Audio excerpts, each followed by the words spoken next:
Good morning, ladies and gentlemen. What's up, traders? What's going on? Welcome back and happy, what day is it? It is hump day. It is my favorite day of the week because I just get to scream and yell hump day.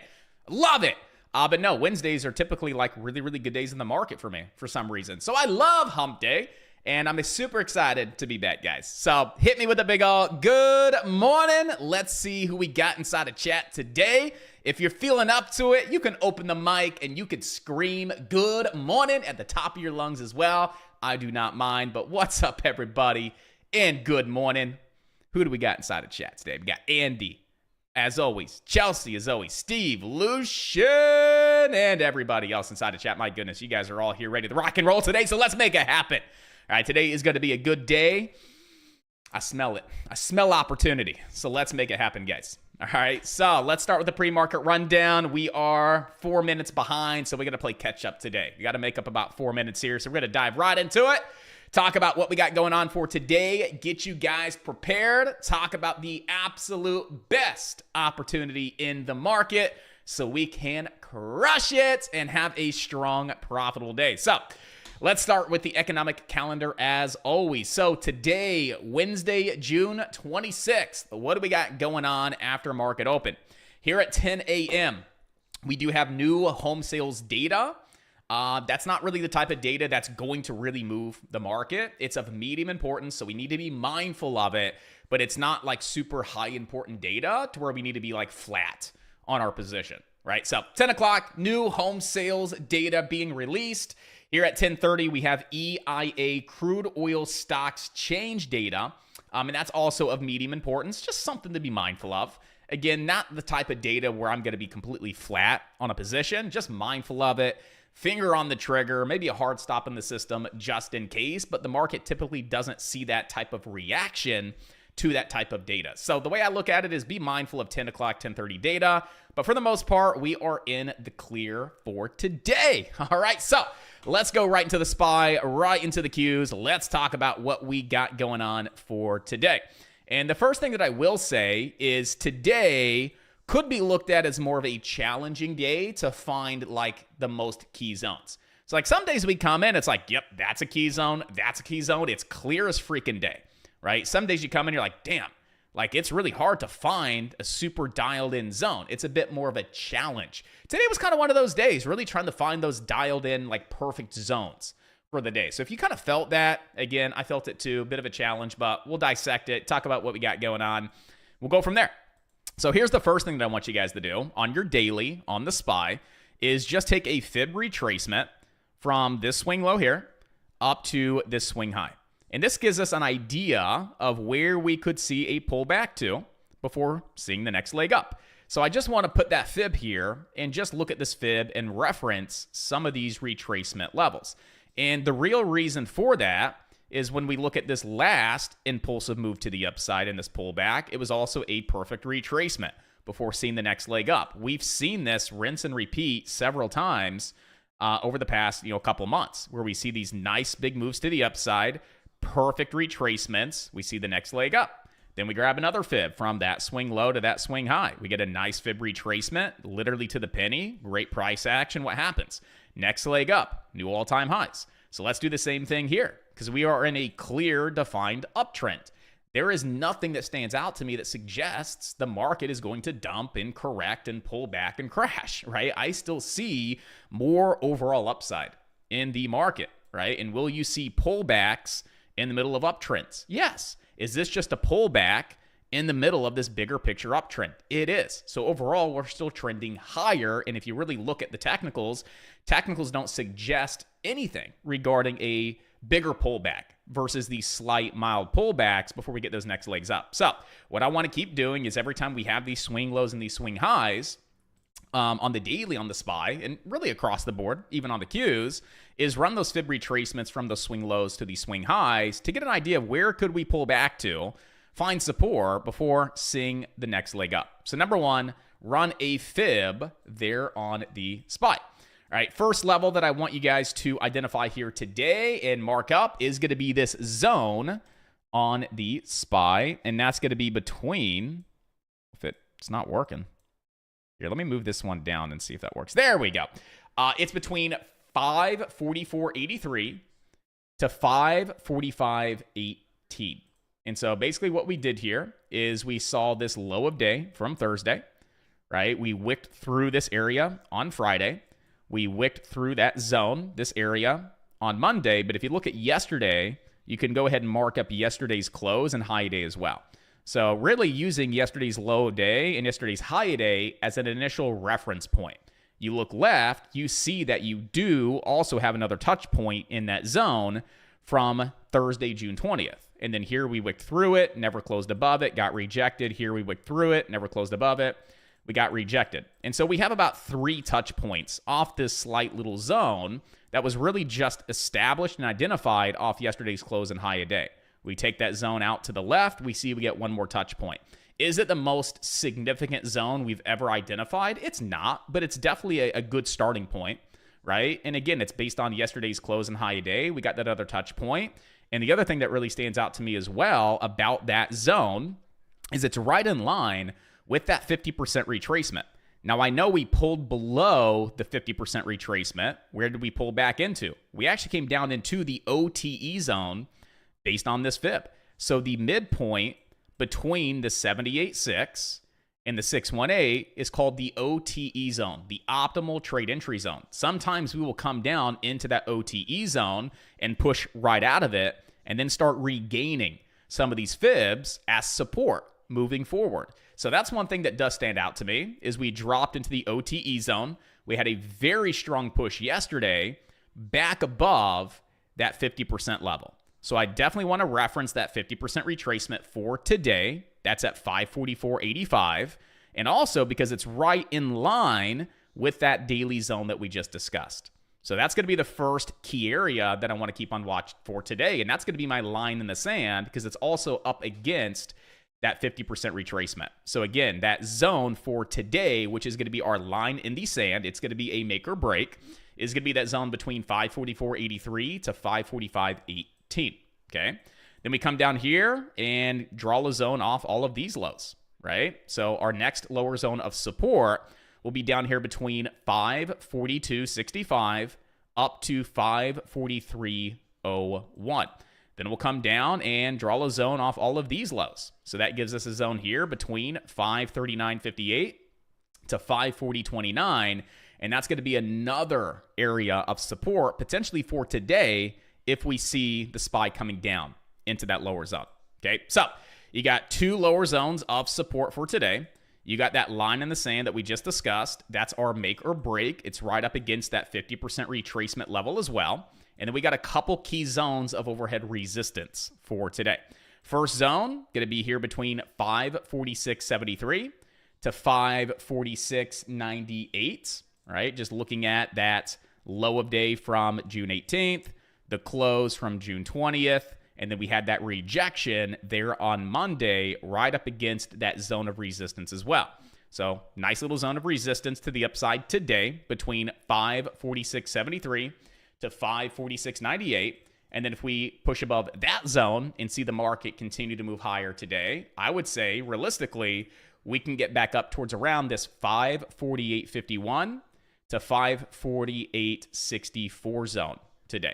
So we found all of our most significant, most important zones for today right on the daily. We've done all of our daily analysis, and now we can go back down into our lower time frames and we can start building those what if plans, right? And start to get an idea of what we would like to see for today and then how we would look to react. Okay, so what's the SPY doing right now? Well, the SPY came down into that 50% level from the daily into that zone. We saw it try and hold on up. There was some kind of price development there, and then we just flushed right below it. So this is going to be an area of resistance. Okay, so resistance between 544.83 to 545.18. Nearest level of support, this lower zone here between 542.65 to 543.01. So let's go ahead and build a couple what if plans. What if the SPY opens, comes down into this zone, and it holds as wonderful support, and we have great price development and price action suggests we should get long? Well, we simply look to get long off this key daily zone of support. Where to? Right? That line in the sand zone up against that daily 50% retracement based on that fib. So that would be PT number 1. If you want to scale out of this trade, if we see that, hey, there could be some follow through today and we continue to move higher, where's PT number 2? That second daily zone of resistance. What if we keep moving higher and you're still holding a runner? Where's your next profit target? That third daily zone of resistance. That would be PT number 3. Literally just trading from zone to zone to zone. All right, so that's going to be the long plan if we open and pull back into that zone first, but we also want to build an opposite plan and have that in place just in case, because who's to say we come down and hold that zone and we have an opportunity to get long? We can come down and crack below that zone, come up and retest it as resistance today, and that would be an opportunity to play the SPY short. So if we see a crack and a retest off that key daily zone today, I would then be looking to get short, expecting we see another leg down. Where to? That lower zone of daily support down between 539.58 to 540.29. Okay. And the lower end of the zone is the top end of this daily gap, right? So we can see that we do have a daily gap right here on the SPY. So that 539.58, right, the lower end of that zone is also the top end of this daily gap. That's going to be a very strong level of support. But if we ever see the SPY getting below that 539.58, we're inside the gap. And if we stay inside the gap, you could still see technically even more downside to the bottom end of that daily gap, which is at 537.02. So those would be some good profit targets to the downside if we see the opportunity to get short and we're scaling out of this trade, right? We got PT number 1. That's going to be a very, very strong level of support. But if we crack below it, stay below it, that looks pretty weak. I would expect to see the gap potentially get filled today. And that gap fill level would be your PT number 2. That's going to be your short plan for today on the SPY. And then those same 2 plans apply to this top zone of resistance. If we come up into that zone of resistance, that line in the sand, and we fail to break above it, I look to get short, right? Pretty simple stuff. If we come up into the zone, right, and we break above it, hold it as, support today, we would also be regaining that daily 50% fib. So if we were to break that key zone of resistance, hold it as support, and regain that 50% retracement level as well, I would feel pretty bullish that we could see some upside into those next 2 levels of overhead resistance. All right, so those are your 4 most significant zones for today, right? We have our plans built. We're ready to rock and roll. Now we literally just need to wait for the market to open and wait for the market to come to one of these key zones and then provide us with an opportunity, whether that's a long, whether that's a short, it doesn't really matter. We just need something to present itself that suggests there is a reason to take a trade at one of these daily zones. All right, so you guys are all set, ready to rock, ready to roll. Right, moving on to QQQ, right? Going to go ahead and give you all of these key daily zones here. We have fewer key levels to really pay attention to today, so the Qs are a little bit easier to analyze in my opinion. And honestly, I like the Qs a little bit more than the SPY today. So first key level is going to be this zone here between 479.38 to 479.64. I'm going to label that my line in the sand for today as well. That's a make or break, okay? So that's your line in the sand.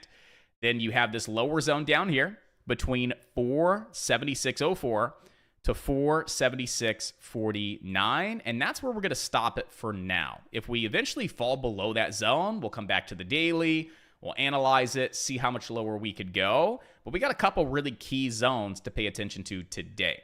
And then on top of that, it's not really a key daily zone of resistance. I'm just really referencing this daily fair value gap, right? So you can see that there is this daily fair value gap sitting right here between 482.55 to 483.42. It's not a key zone of resistance or anything like that. It's just an area that I would like to take a look at.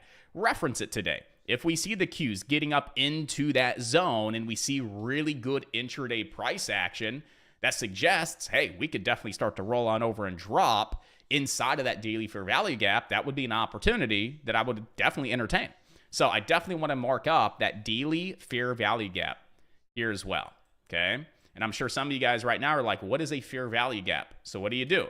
You grab your dedicated notepad. You say, what the hell is a fair value gap? So when we have time, you can say, Josh, what is that? You can go inside of the course material and learn about fair value gaps. You guys should have a dedicated notepad taking notes, especially when we discuss things that you do not understand or know. All right. So, but there is that daily fair value gap sitting right there.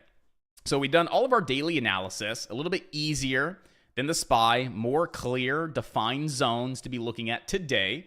Then again, we just drill down into our lower time frame and we go from there. So what did we see the Qs just do? Well, the Qs did one of two things. Number one, it fell below that first key zone of support, right? That line in the sand between 479.38 to 479.64. What else did we do? We also cracked this uptrend from yesterday, right? So we have this trend line from yesterday. There's 0.1, there's 0.2. And we see that we were coming down into it today as a 0.3. And that trend line was also right at that zone as well. So there was support. We saw it move on up. Then what happened? We cracked that uptrend. We cracked below that key support level. We went from the bullish side of this trend line to the bearish side of this trend line, right? When you're above a trend line, you're considered to be bullish. You can keep moving higher. If you ever see a trend line crack, you go from the bullish side to the bearish side, and that's when you could see, right, some downside. So we just cracked that key zone of support. We also cracked the uptrend as well. So it kind of looks a little weak right now. So with that being said, I want to go ahead and build a plan to the short side, but I want to also remove my bias after this and look at the long side as well. So what would be the short plan today? Well, we already cracked the trend line. We fell below that zone of support. If we open and push up into that zone and validate it and respect it as intraday resistance, and we fail to break above it, I would be inclined to get short here on the Qs. Where to? That next daily zone of support, which is going to be down here between 476.04 to 476.49. That's going to be game plan number one, and that's to the short side. But I want to remove my bias altogether. Okay, so how can I do that? I can build a long plan, have an opposite plan in place just in case that's what we see the market do. So what would be my long plan? Well, if the Qs open down here, snap back above that key zone, regain it as intraday support, I would then look to get long, expecting we see more upside today. Where to?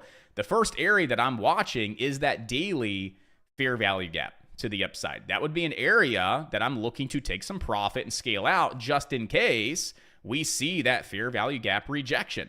All right, so that would be a great target there on the Qs. So those are your two game plans. One short off that line in the sand, one long off that line in the sand, depending on what we see the Qs do at that level, even if we get to that level in that zone in the first place. But there's another couple game plans we can establish, and that's going to be down off that lower daily zone of support. So if the Qs open and just dump out of the gate into that lower zone, as long as we hold it as support, I would get long back up into that line in the sand zone. Okay? But if we see the Qs opening on up, cracking below that zone, following a retest of that zone as intraday resistance, that would be a crack and retest off that daily zone, that would be an opportunity that I would look to play short. And if we saw that set up and we see that take place, we need to identify where is the next area of support to the downside? Where could we come down to and see a bounce? Well, first area is going to have to be yesterday's low of day, right? It's going to have to be your first target, yesterday's low of day.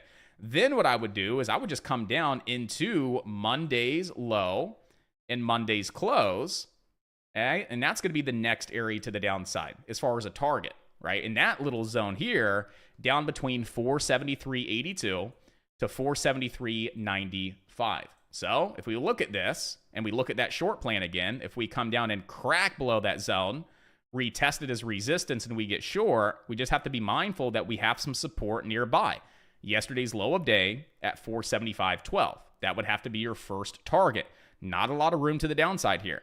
But if we see some follow through and we can fall below yesterday's low of day, then it looks a lot better, because then we would have room down towards around that 474 level here on the cues for today.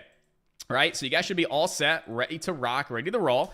You got your game plans, your zones established here on the SPY. You should be all set here, guys. All right, and the cues. So you have any questions about the SPY and the cues, let me know. We're running a little low on time. We got about 7 minutes to go, and there are a couple other stocks I do want to discuss for today. NVIDIA doesn't look like it's going to happen. I was looking to get short on NVIDIA up around this 129.43. We've already rejected off that level in pre-market. That would have been the short opportunity I was looking for. That's already played on out. So NVIDIA is not really going to be something we're watching too closely today, which is unfortunate because I wanted to get short right at that zone, right at that 50% extension from this downward move. And that would have been a killer short on NVIDIA, but it just wanted to play out in pre-market. So big middle finger to you, NVIDIA. Moving on, we got Apple on watch today. All right, this is the speed round, right? Not going to go to the daily, really explain too much. I'm more thorough with the SPY and the cues for you guys, and that will bleed into your analysis on other stocks. Okay, so Apple, one level to watch today. Key level of resistance that if we fail to break above and we get rejected off this level, I am looking to get short here on Apple for today. So that key zone of resistance that I'm looking at is between 211.28 to 211.63. If we see Apple come up into the zone and we see an opportunity setting up to get short, I would then look to get short because I'm still expecting to see Apple come down into this lower zone of support between 203.45 to 205.47. This is a zone, this is a level where I would really want to start getting long on Apple if we see a setup, right? So if we can't break this top zone of resistance, and that being a key level, right, I would look to get short expecting that, hey, maybe today or maybe by the end of this week, we could be sitting at that lower key zone of support where I would look to close my short position and start thinking about getting long, expecting we could see a little bit more upside on Apple in the coming weeks. All right, so Apple, possible short opportunity today off this daily zone of resistance between 211.28 to 211.63. Tesla.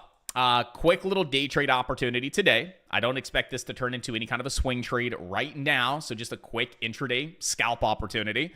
Simply looking for a break and retest over this daily zone of resistance. We have this daily zone between 188.39 to 188.81. It's a nice tight zone. All I want to see Tesla do is break that zone, pull back, hold it as support so I can get long for the next leg up. Where do I think Tesla could get to today if we see a break and retest off that daily zone? I would expect to see Tesla up around 191 today. So do I expect follow through to 198 or $200 today where it's like, hey, let's get positioned to hold this all day? No, this is something that would probably play out in about 10 to 20 minutes. We can capitalize on a nice 2 to 3 point move to the upside. Look for a nice little basic profit there on Tesla. So Tesla, keeping this one on watch for today as well. And then Tim, you're already good on coin, homie. You're good on coin. I already gave you the breakdown. We already analyzed it, but I'll give it to you one more time. Key daily zone of resistance between 221.79 to 222.97. We came up into that zone. We got rejected. Something that I also want to talk about is this multi-week downtrend on coin. Go all the way back into those highs from June 12th, right? You connect here, you connected here, you connected here. So we have a very defined, established downtrend that is being respected as resistance, and it's hit it several times. Not to mention, it grinded that downtrend as resistance in post-market, and it did it again here in pre-market. So we can see that that trend line is being validated. It is going to be a tough barrier of resistance. And you got that daily zone of resistance between 221.79 to 222.97. So game plan number one, we fell out of the zone. If we come up into that zone again, or we stay below that trend line, ideally stay below that trend line, I would think that, hey, we could get a rejection. We could see a potential lower high crack of this uptrend, right? We have this uptrend from Monday's low of day to Tuesday's low of day, and we see that this uptrend is holding as support. We are wedging in between that multi-week downtrend and this multi-week uptrend. We just came into that zone of resistance. We got rejected down to a 0.3 of the uptrend. We're starting to bounce back up into that downtrend. If we cannot break the downtrend, and if we get rejected and we start to roll on over, that would start to give us a lower high formation. We would see a lower high coming back into that uptrend. There's a high probability chance that we crack that trend line off that lower high, and we start to see a little bit of downside on coin today. Back down to yesterday's low of day, then back down to Monday's low of day here on coin. But, right, but, if we hold that trend line for some reason, right, we see a nice strong push, and we break that downtrend, and we break that zone, that's looking pretty bullish, right? I would expect to see some upside today. I wouldn't entertain the upside, right? Because I don't see enough that suggests, hey, I want to get into the long side if it sets up. I would just watch it and observe it. But I would expect to see some upside to 226 and then 228 on coin today if we break that multi-week downtrend, if we break above that zone and then hold those levels as support. But if we do not break the downtrend and we get rejected off of it, we curl back into that uptrend on 0.4, there is a high probability chance that you do see that trend line crack and you start to see a little bit of downside today on coin. All right, brother? So we're all set, ready to rock, ready to roll, and the market is open in 1 second. We are live. All right, let's go get those hedgies.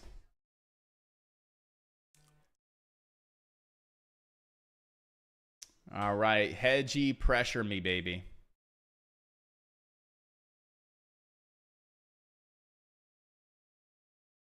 And I do want to focus on Apple because Apple is like right at that zone. And I want to see what Apple does here off that zone at the start of the day. It is a key level that I want to keep on watch. Let's see what we do here on Apple. Also grab a hedgy on Apple too. See what we're working with there. Let's go grab an Apple hedgy first.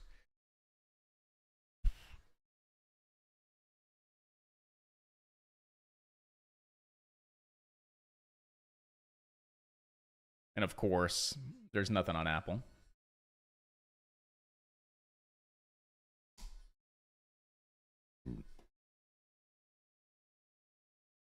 Well, Apple's probably setting up. It'll be a quick one. I won't have enough time to explain it. Entry, stops, targets, it's all in my mind. When I come in, I build those what-if plans. I know where stops are going to be. I know where targets are. I already know how I want to get positioned, and I explain that to you guys very, very thoroughly. But since this is setting up pretty quick, right at the start of the day, I want to be looking to have an order typed up and be ready to go here just in case. Give me 1 second, guys.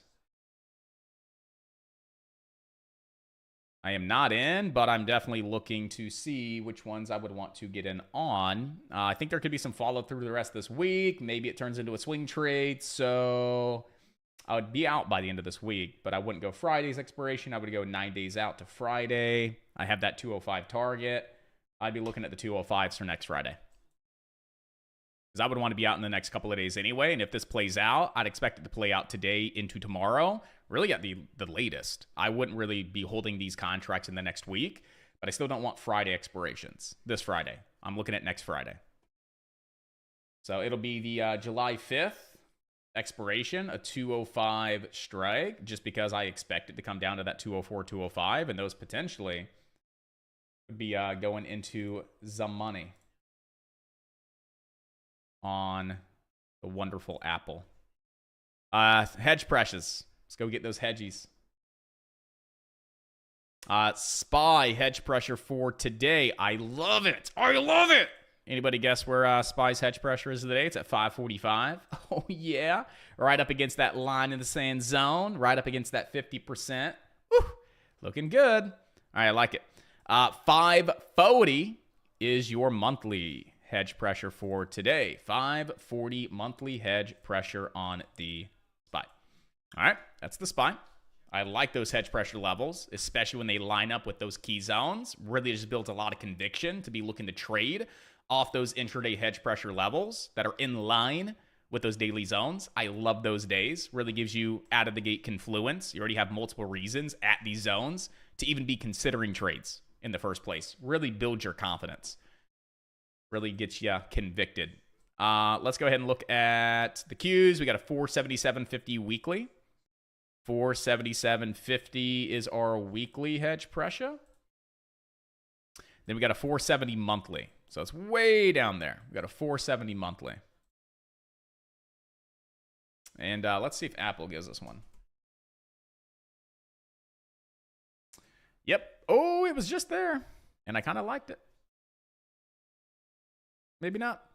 You got a 212.50 monthly. So you got a 212.50 monthly hedge pressure on Apple. And you got a 211.25 weekly.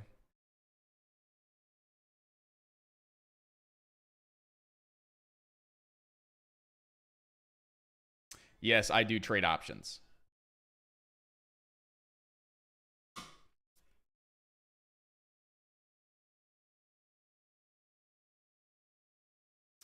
And Tesla just wants to rip right out of the gate through that zone, which is great.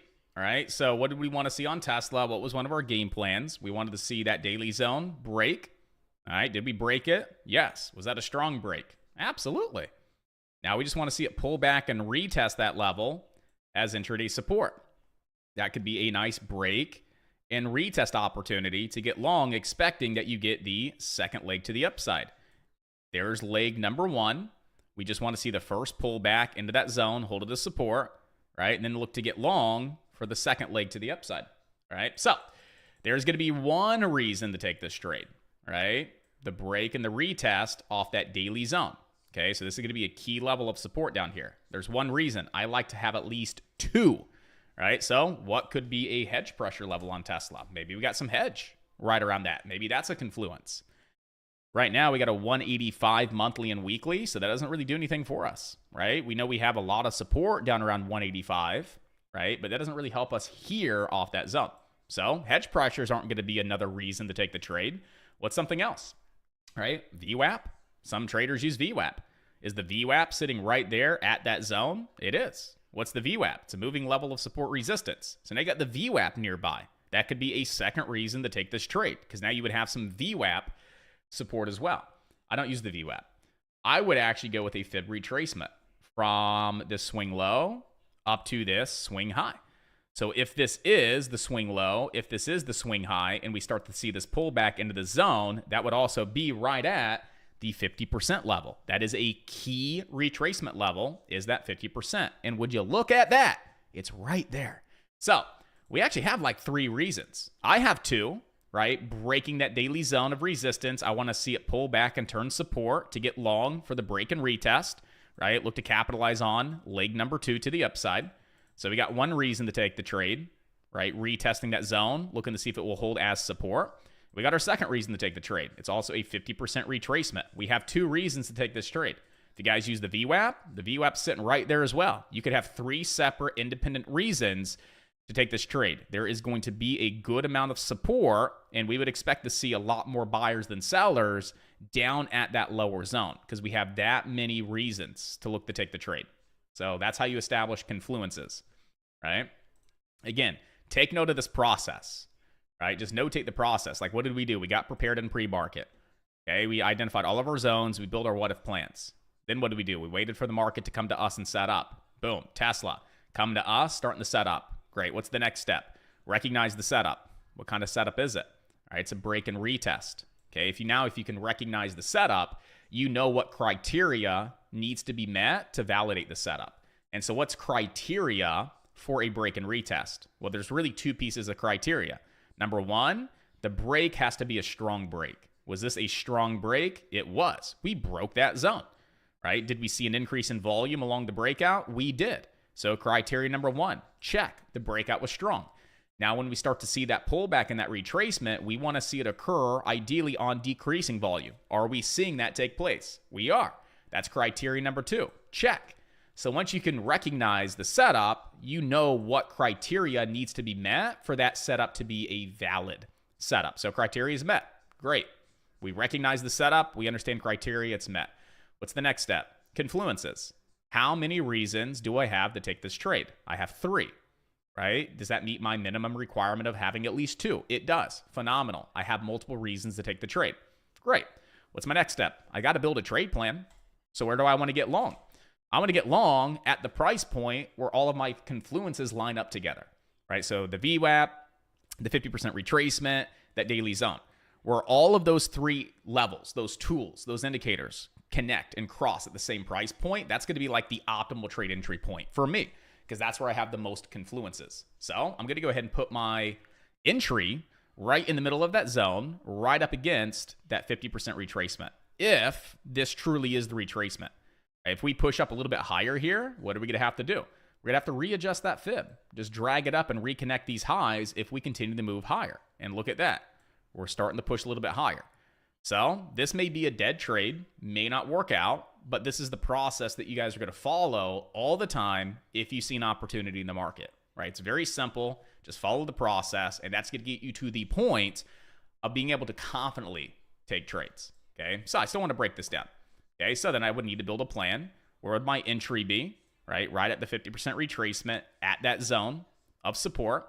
Where's my target? That next daily zone of resistance. So I know my target's at 191, hypothetically. Gives me about $2.50 of potential reward on this trade. Where would I want to put my stops? Well, I would want to put my stops underneath all that support.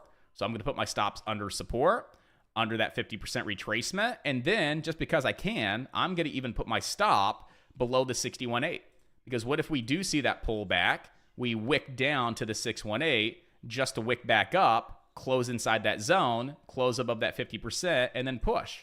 The last thing I want to do is put my stop just right below that level, watch it come down, wick me out, and then really start to push. And the trade was overall valid in the first place. So I want to make sure I don't put my stop too close so I get prematurely clipped out, but I don't want my stop too far away. I want to strategically place my stop at the area where I would say the trade would be invalid, right? And so where would I count this trade as invalid, right? Well, if we cracked all that support and we came down here. So I'm going to put my stop where I would say the trade's invalid, because if a trade's invalid, I'm getting out of the trade, regardless of anything. If I'm like, yep, this trade's invalid, it's dead, it's not meeting my expectations, I get out of those trades. So that's where I want to put my stop, where I think that the trade will be invalid, right? And that is how you build a trade plan.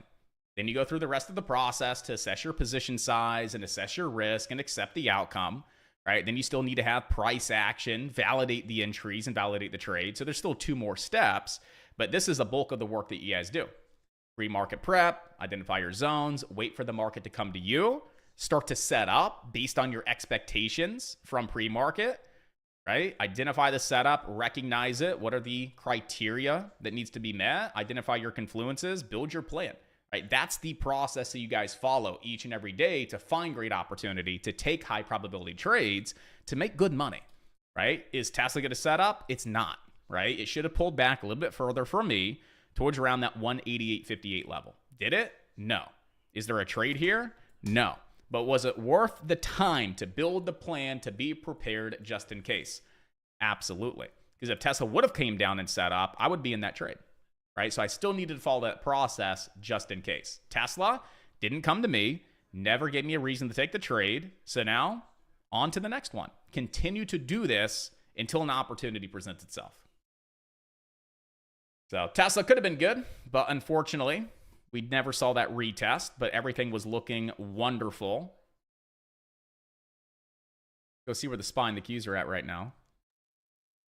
If I could just add on to that for a second, continue to do that on every ticker you guys see. Mhm. just, really reaffirm your edges that you are doing what you're doing correctly. So you can compare it to these other charts that you see posted. It's going to help you move the needle so much faster, so much quicker. The more TA that you're able to do, the more potential trade plans and ideas that you're able to set up and chart, and then come back and check, did that work? Did it respect this? It's just going to help exponentially, because what Yep. is needed in the beginning is just screen time, really getting familiar with everything and Oh, how to yeah. do all of this. Applying what you're learning. That's it. Like you learned about the Exactly. fib. Great, cool. Now go get some screen time and start marking up that fib.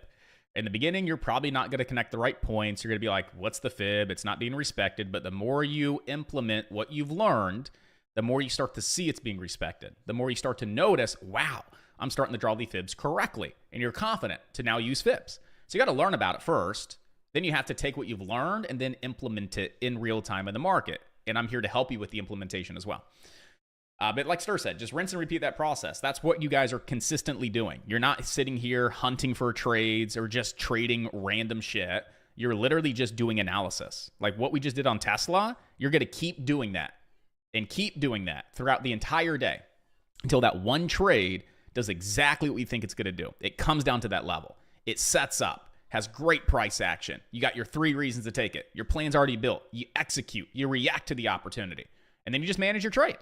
Like you're going to just do nothing but analysis. You're going to be stuck in observation mode, analyzing, TA, across the board on anything you're looking at until the first opportunity presents itself. Then you can take a trade. So I didn't take a trade on Tesla, right? Is it ripping to the upside? Absolutely. But did it set up the way I needed it to set up to be confident, convicted to take the trade? It did not. So is this a missed opportunity? It is not a missed opportunity because it never came down to me in the first place, right? Now, if it would have came down to you and set up properly and you didn't pull the trigger because you were scared, then yeah, that's a missed opportunity. We have to figure out why you're still hesitating on your trades. That's an easy fix. But if we look at this on Tesla, I'm like, oh, you missed the trade, Josh. No, I didn't miss anything. It never came down to me in the first place. There was never a reason to take the trade.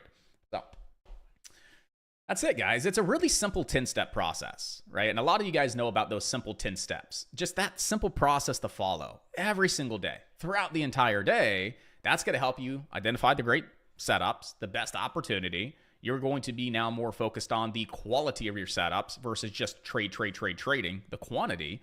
And it's a simple process to follow, to implement, to really just condition yourself with. And if you just follow that process, the same process that I go through every single day, you're going to notice a good outcome. You're not going to be trading as much. You're going to be more patient, more disciplined, like preserving your capital and just waiting, being patient, building good habits, being disciplined. And then guess what? When you do take trades, most of the time, they're going to be winners, right? And when you take trades and they're losers, guess what? They're going to be really small. So, amongst all the winners and losers, guess what? You're growing your account.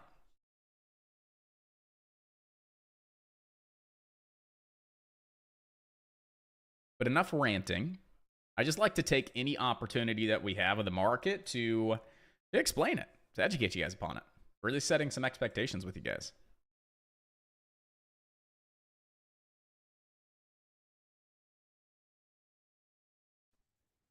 Josh, can you take a look at Kava, CAVA, see if you like Yeah. that on the daily?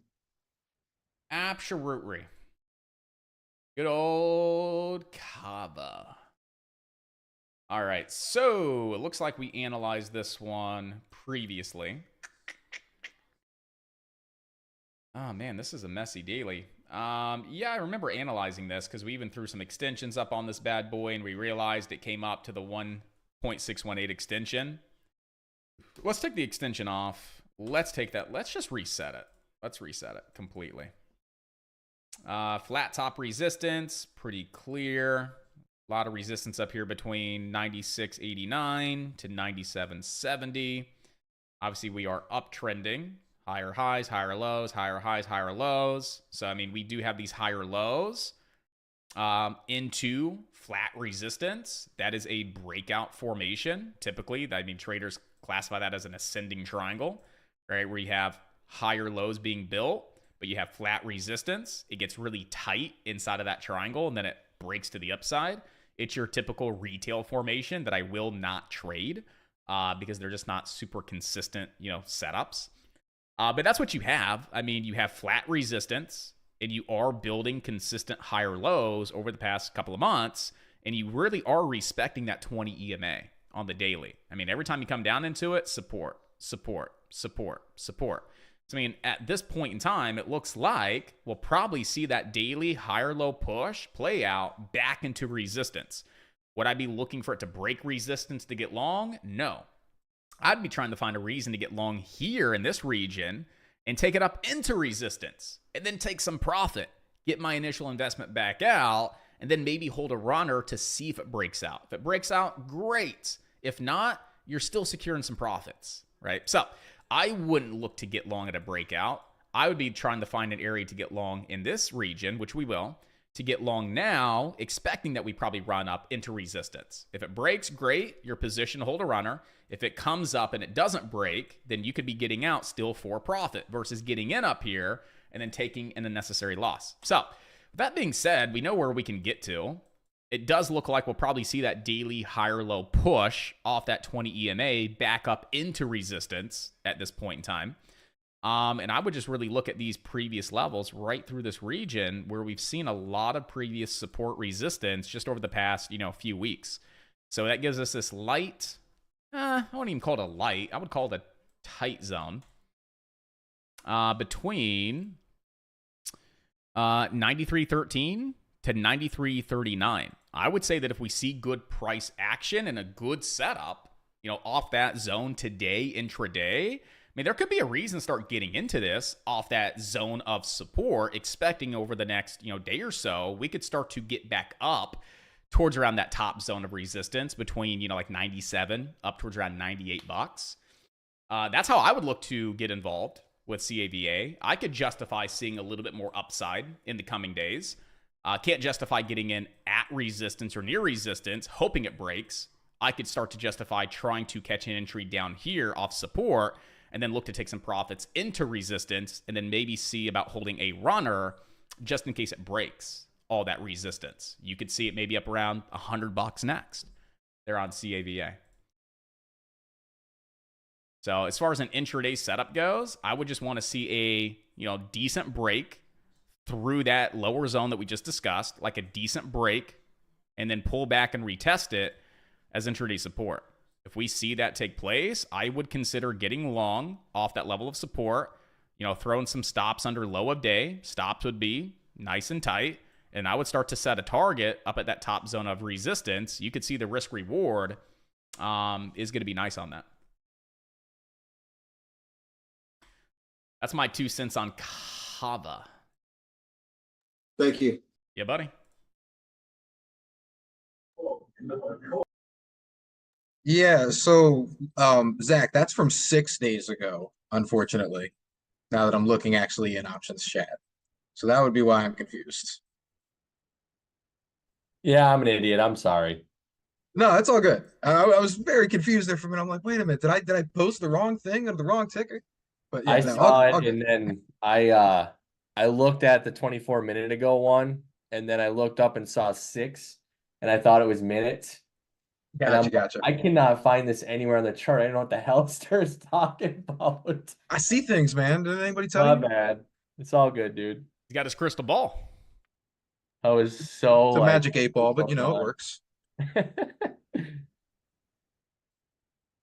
Josh, fair value gap identification is still relatively new to me, and there is one on the daily, and I guess Corey's busy because he's ignoring me. Can you help me? Yeah, dude. Abso-freaking-lutely. Yeah, so we know what fair value gaps are. We've done a lot of education around them. So we have a baseline understanding of fair value gaps, and we know that the higher the time frame you see a fair value gap, the more significant it is. And that's really with any kind of TA, right? Even if you do that with support resistance. If you find a level of support resistance on a 5-minute time frame compared to a level on the daily, which one is more significant? Well, the zone on the daily over the 5-minute. We find 5-minute fair value gaps all the time. Is that another reason to take trades on a intraday 5-minute fair value gap? 100%. And we see them work out beautifully. But when we start seeing higher time frame fair value gaps, they carry a little bit more significance. So there's usually like 3 steps to identify a fair value gap. I actually have a lesson around those 3 steps. It's super thorough. It's very detailed. I would recommend anybody that still doesn't really understand fair value gaps to go through that super detailed, thorough lesson that's in the course material. But as just a baseline understanding, you need 3 candles, right? That's all you need is 3 candles. And we're looking at the Qs. QQQ has that fair value gap. So it consists of 3 candles, and one of those candles, the second one, being a big candle, whether that's green or red. You could see bullish fair value gaps. You could see bearish fair value gaps. And so we're actually looking at this bearish fair value gap because this second candle right here, because this is candle number 1, that would be candle number 2. This would be So candle you're marking number that wick to wick, just for 3. quick clarification. Yeah, it'll be 'Cause wick I've to got a wick. trade approaching that I really want to potentially capitalize on. Yep, it would be wick to wick on the fair value gap, and it just really consists of those 3 candles. So you're going to identify a fair value gap because you got this big red candle, and that's going to be your second candle. You look at the candle before that, that's number 1.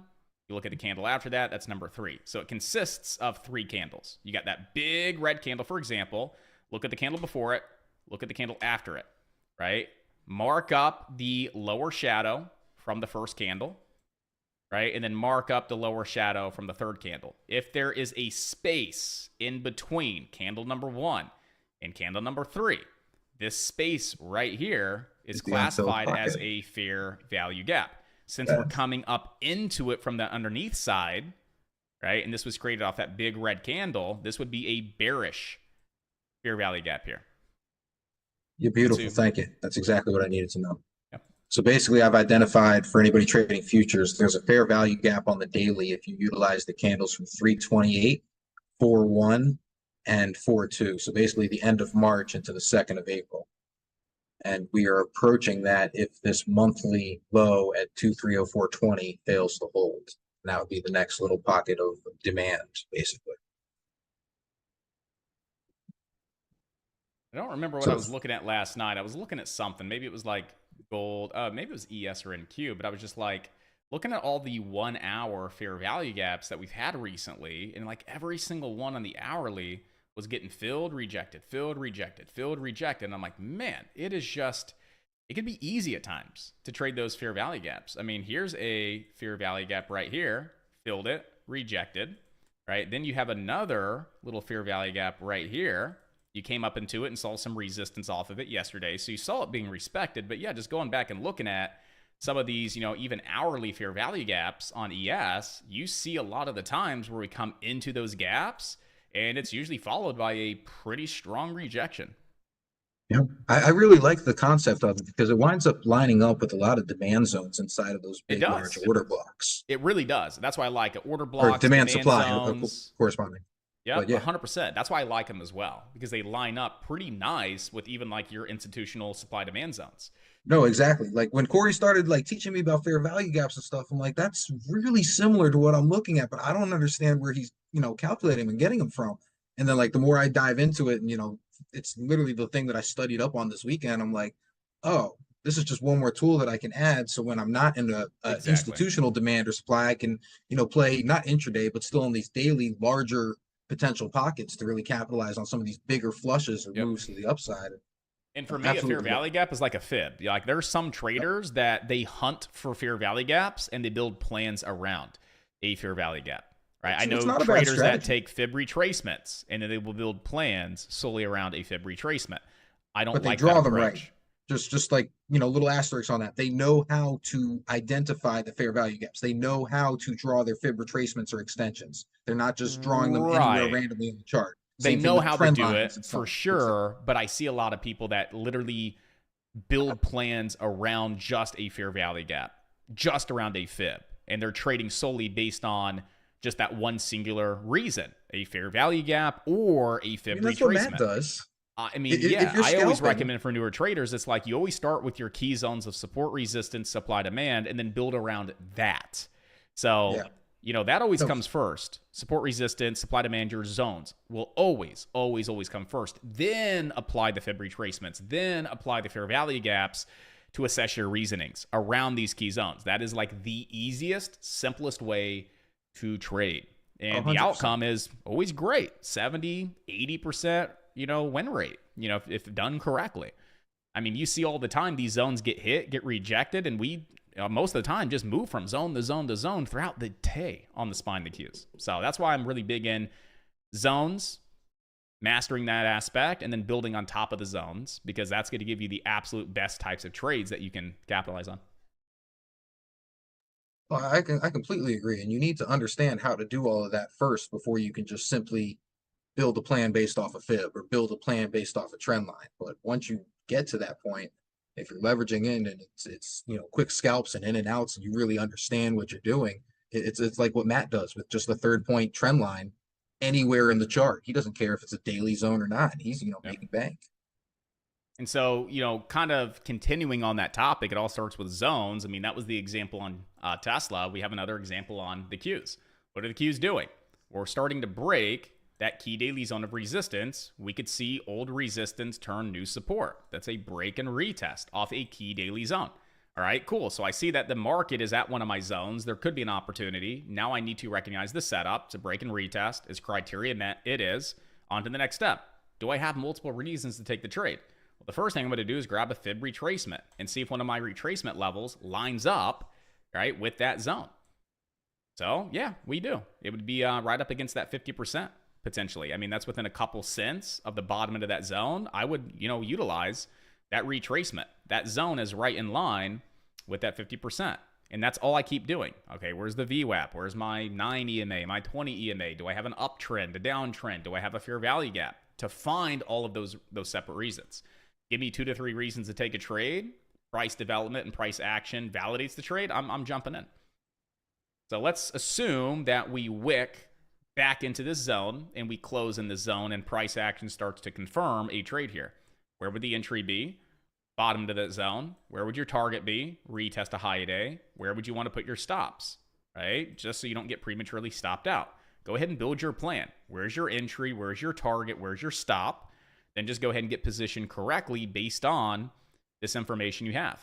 90 cents of reward, 46 cents of risk. Now with this information, you can calculate your risk to reward per options contract. So this could be a great trade. We came down into the golden pocket on that fib retracement. We hit it. We wicked out of it. Now we're starting to push back up above the 50% retracement. We're starting to push back up into that zone. That's some good price action. And so this could be an opportunity that we look to take. So I want to see it maybe come back down to the lower end of the zone again, tap it just one time and see one more final reaction, and then seeing that big wick, that big reaction back on up. If this candle here comes down to the lower end of that zone again, close to it, and we have another pop and another reaction, that price action is starting to validate a reason for me to go ahead and execute this trade. Let's see what we got here on the Qs. Let's see if we can get an order typed up here. It'll be a daily expiration, 480 call. 480 call for today's expiration on the Qs. If we get that reaction once again, and then on top of that, I'd want to see it break this downtrend. So not only do I want to see that final reaction off the bottom end of the zone to get in, I'd also want to see it pop, bounce, and then start to break that downtrend as well. And actually stops would be underneath that lower shadow right here. So you got about 20 cents of risk, 90 cents of reward. You got a 4.5 to 1 risk reward setup. I'm going to take that trade here. Price action looks good. We came down into the golden pocket. We wicked, strong pop. This candle came down to the bottom end of the zone. We didn't fall below it. We stopped falling. This candle opens, drops a little bit lower, and then immediately starts to have that reaction. That's a tap, tap, tap at that zone. We have our confluence with that fib retracement. We enter the golden pocket based on that fib as another confluence. Wicking out of it looks great. Price action here looks really nice as well. You add all of that together, you got quite a few reasons to take this trade. You got 20 cents of risk, 90 cents of reward. You got a 4.5 to 1 risk reward ratio, right? Risk reward is phenomenal. Multiple reasons to take the trade. Price action validates the trade. And through all of that, I'm just absolutely convicted. I mean, I think that's really what it comes down to. All the analysis, all the preparation, right? I am so confident and so convicted that, dude, I think this trade is going to go in my favor. And if it doesn't, I'm not going to be upset. It'll be a small loser. It'll be a good loser. It won't faze me. But I'm so confident and so convicted based on this analysis that I'm willing to react to this opportunity with no hesitation, with no fear. That's really the point that you get to. All of this is so important, right? To be able to identify your trades, take your trades. But the biggest thing is it gets you to that level of confidence and conviction that you want and that you need to react to the opportunity, to trade without fear, and overall be okay with the outcome, whether it's a winner, whether it's a loser. So I ended on this Catherine, trade. you can always just cut Josh off when you have a question and he's talking like that. If it's pertinent to a trade or time sensitive, just heads up. Don't feel bashful. I'm not. No, I cut him off all the time. I wasn't listening to him. I just was waiting that he finished. No, you're good. You're good. I like these opportunities to really set some expectations and really try and help you guys a lot more. So what kind of question you got for me, Catherine? Okay, so I have two things actually in QQQ. So I don't think today I was so off, not that bad on the zone. Because you mentioned you marked 479.38 to 479.64. Yep. And I had it 479.65 all the way to 480.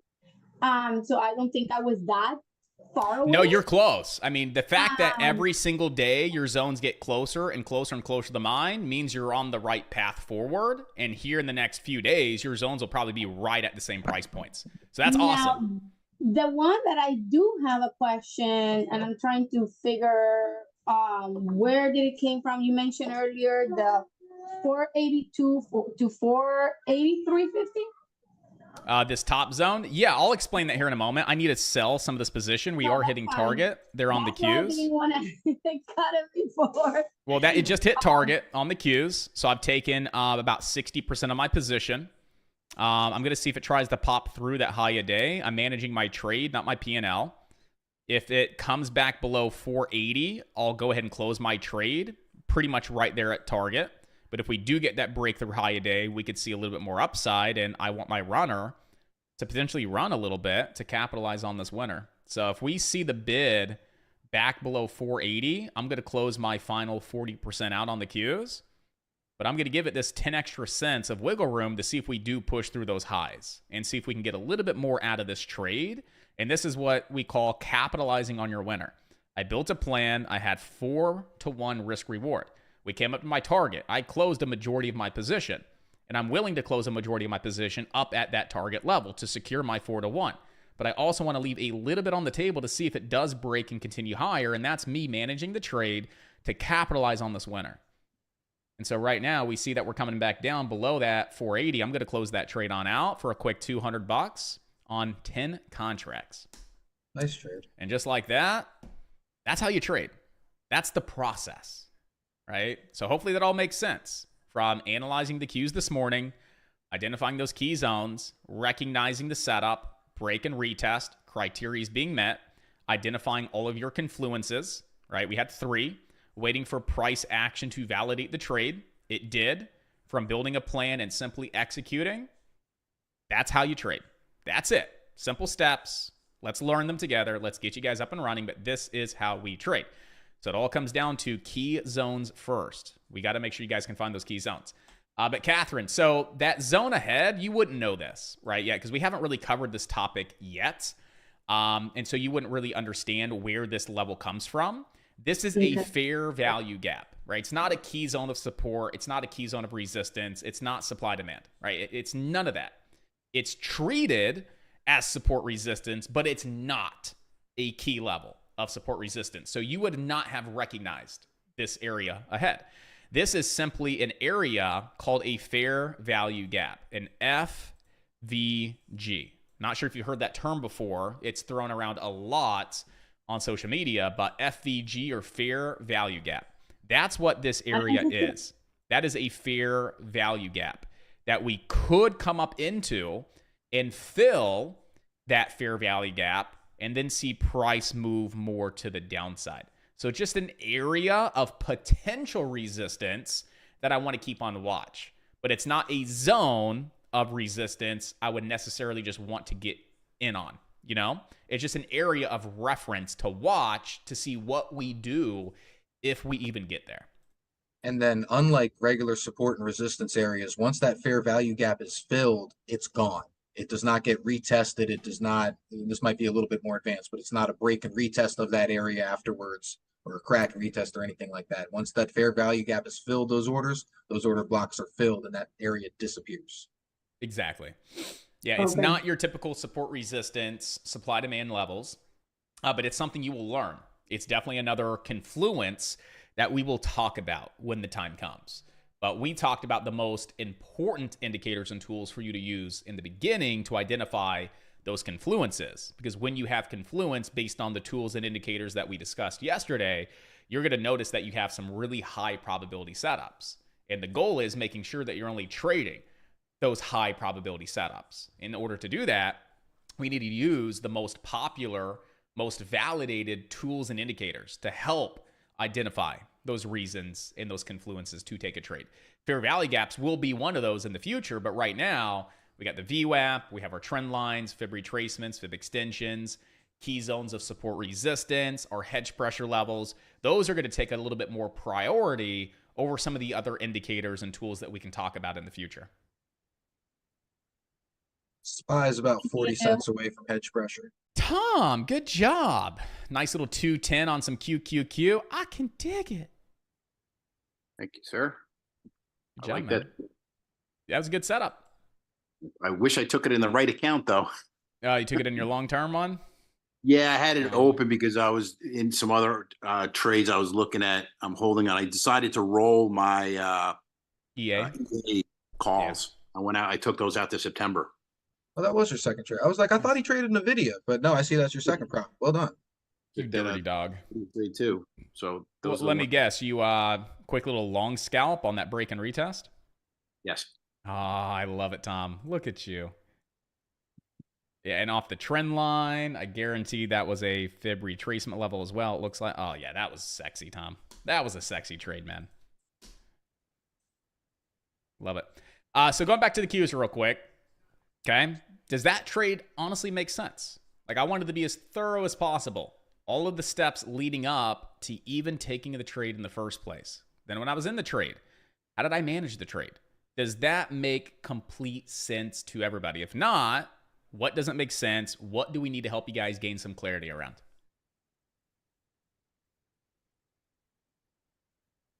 And now there's a trend line. Let's say third point, uptrend, potential for the continuation. Boo.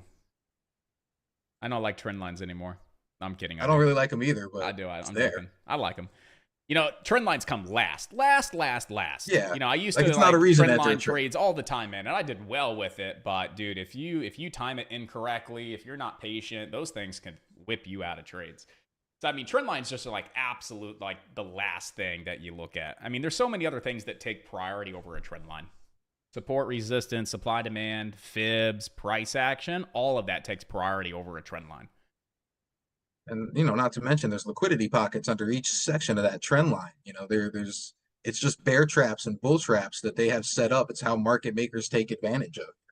And if you draw that trend line slightly wrong or don't connect it penny to penny for those wicks, it really skews how far off that trend line goes. If you don't get that angle right, or if you don't connect two extremes, it's too much false data. It really needs to be like one of the last things utilized For for sure. confluence. It should be. And we My do that. problem 'cause, with like, trend when we lines talking- is you just said it. There's too many ways to do it. too many ways to do it. I mean, trend The, lines the are high of the day most is the high of the day is subjective the high form of the day. You TA. can't argue what the top of the candle is or the bottom of the candle. You can argue where a trend line goes. Yep. And that's Now, why when once we you build get- out like your confluence, like that list of indicators and tools that you guys use, we prioritize them in order. Like number 1, support resistance. Number 2, supply demand. Number 3, like what's the next tool that you pull out of the tool belt? Trend lines are on the bottom of the list. They come last. Josh, just to throw this out, Apple keeps testing the upper end of that range you were looking at earlier. I do like it. The key zone. It's hit it a few times this morning already and keeps getting rejected off of it. Yeah, I mean, my top end of my zone was like 211.63, and we've obviously been above it, got above it, but we still see some good price action below it. When we are below it, it's being respected. Get above it, Right. support, resistance, but we're just kind of chomping around it. I'd like to see this little uptrend crack. So like what I would like to see, is like just see it start to roll on over, crack that trend line, get back below that zone, get back below weekly hedge pressure, then come up for a quick retest, another maybe lower high. Then let's look for a short. If it does something like this, that would start to look really good for a short, in my opinion. Yeah, I just wanted to bring it to your attention only because I know you were highlighting it so much. Oh, yeah. And so you really want to look at so that you don't miss that, it may be beginning to set up. I appreciate you. Yeah, I definitely don't want to miss any more opportunities. It happens quite a bit. But yeah, I think it looks decent. I think it really does. I would just want to see this little intraday uptrend crack, see some sellers really start to move on in and be like, yep, sellers moving on in. That's what I want to see if I'm getting short. Get below all of this support and then just see a lower high form below support. And then look to get short for that, second leg down. I want to see leg one to the downside, see that crack, see that nice drop, see that first lower high formation for leg number 2. And that would be the way I'd want to see it set up to get short on Apple.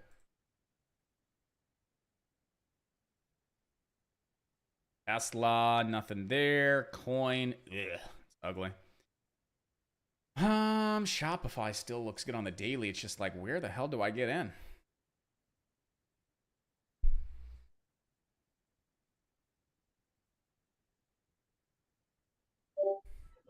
Josh, during SPY, how would you set up your fib retracement if you want to have a better understanding of where would you set it up? So on the SPY Your right now, 544 or your 542, 43? yeah, so if I understand you correctly, you're asking like if we were to draw a fib here on the SPY, how would we draw the fib? Yes. Gotcha. Where would you set it up? Well, first things first, what I do want to stress is we can definitely run some fibs here as examples, okay? But would I really be running fibs at this point in time to try and find a trade? I would not. I'll explain why, but we can definitely run some fibs as examples, right? So you know how to run them. So we just need 2 points, right? Well, first, we need to make sure that we're in some kind of trend. We need to be uptrending or downtrending. Would you say that we are uptrending today? Are we downtrending today? Or are we more range bound today on the SPY? What would you say?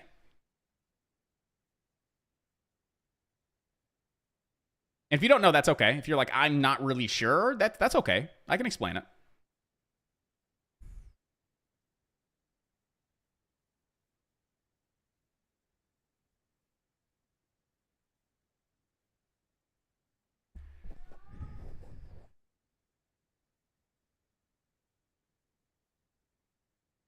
You lost her. They said, don't ask me questions.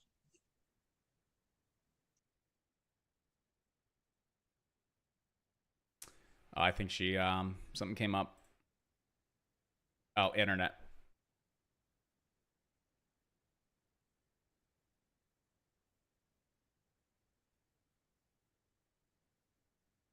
He's back. He's back.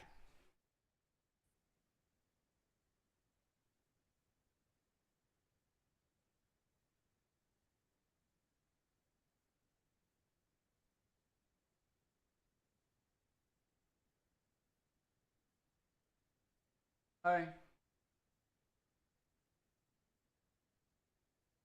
Well, when we get you back and you can open the mic, let me know because I actually had a question for you before diving into this.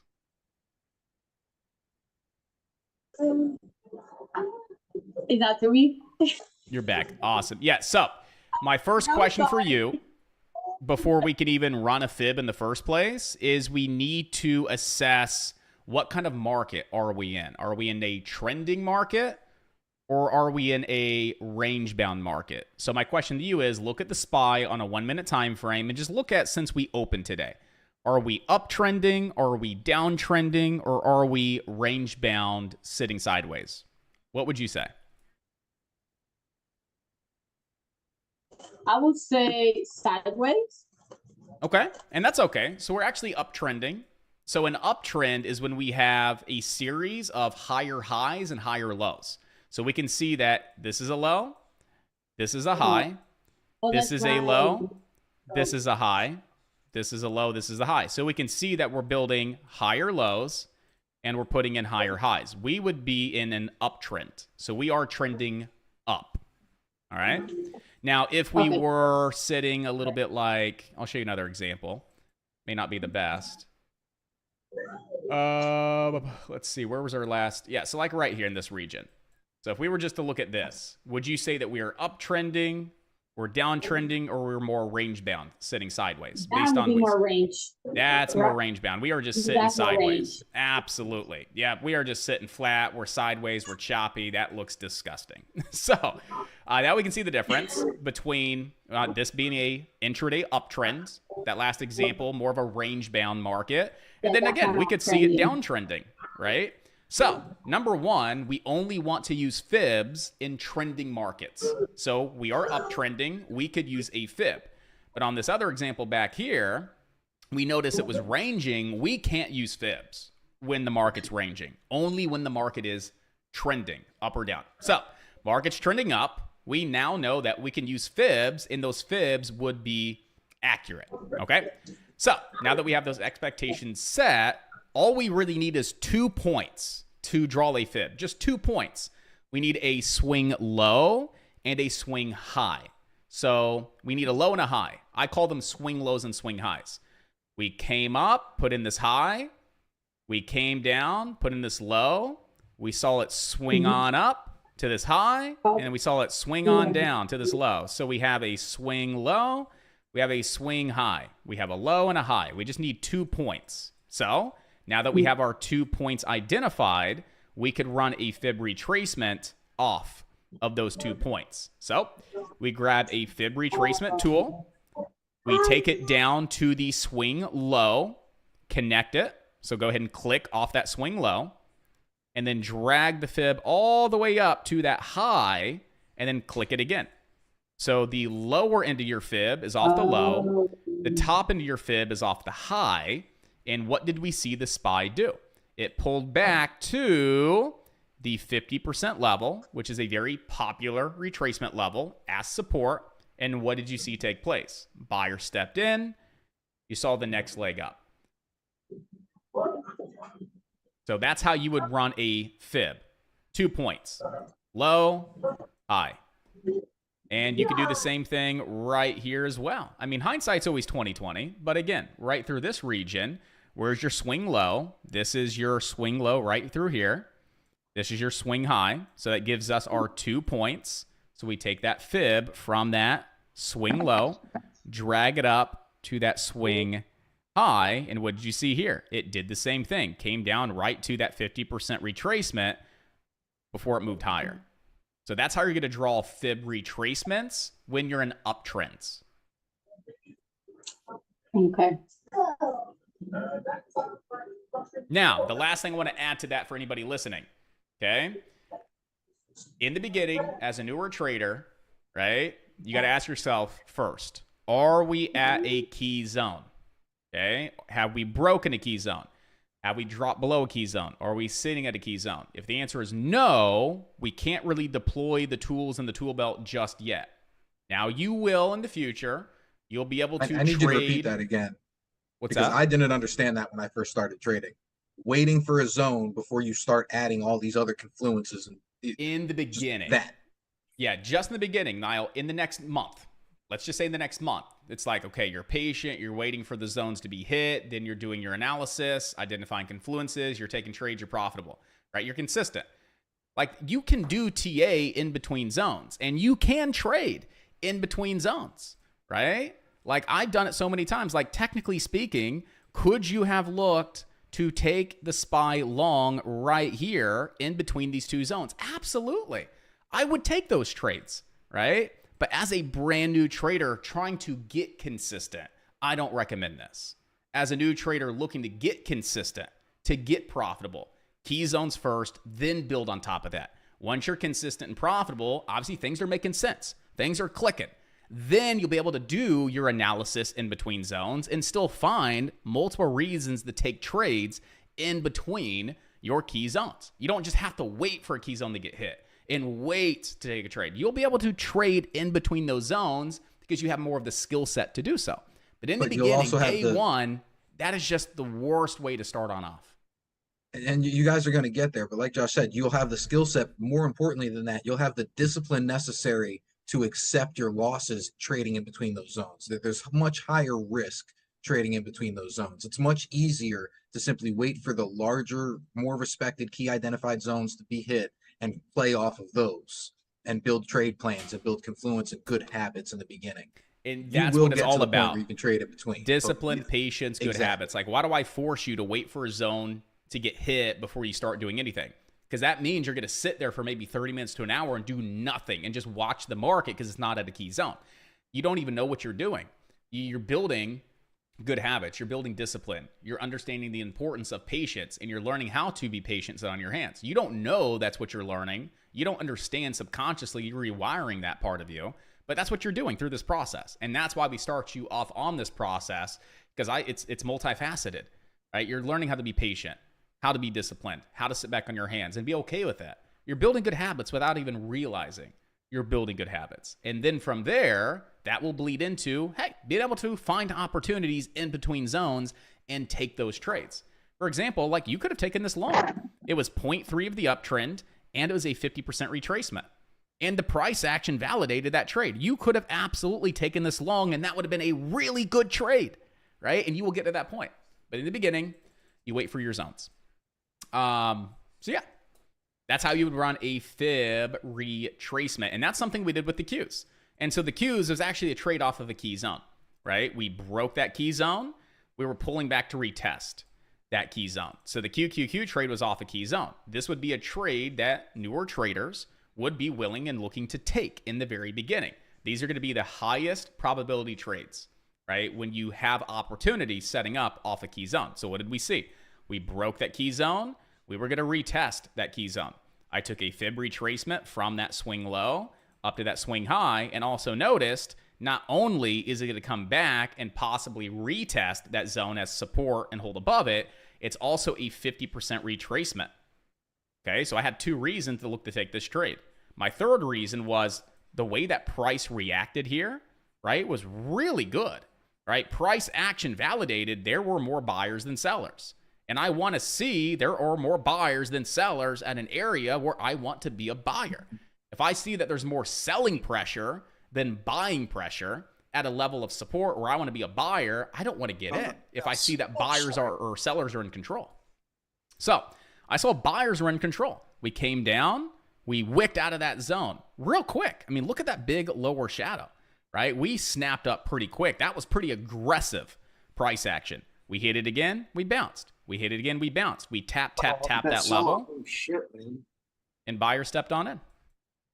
And so that's why I took that trade, right? Break and retest off a key daily zone of support, followed with a 50% retracement to help validate that trade, give me another confluence. And then price action was my third and final reason to take that trade. But I incorporated a fib retracement to identify that trade.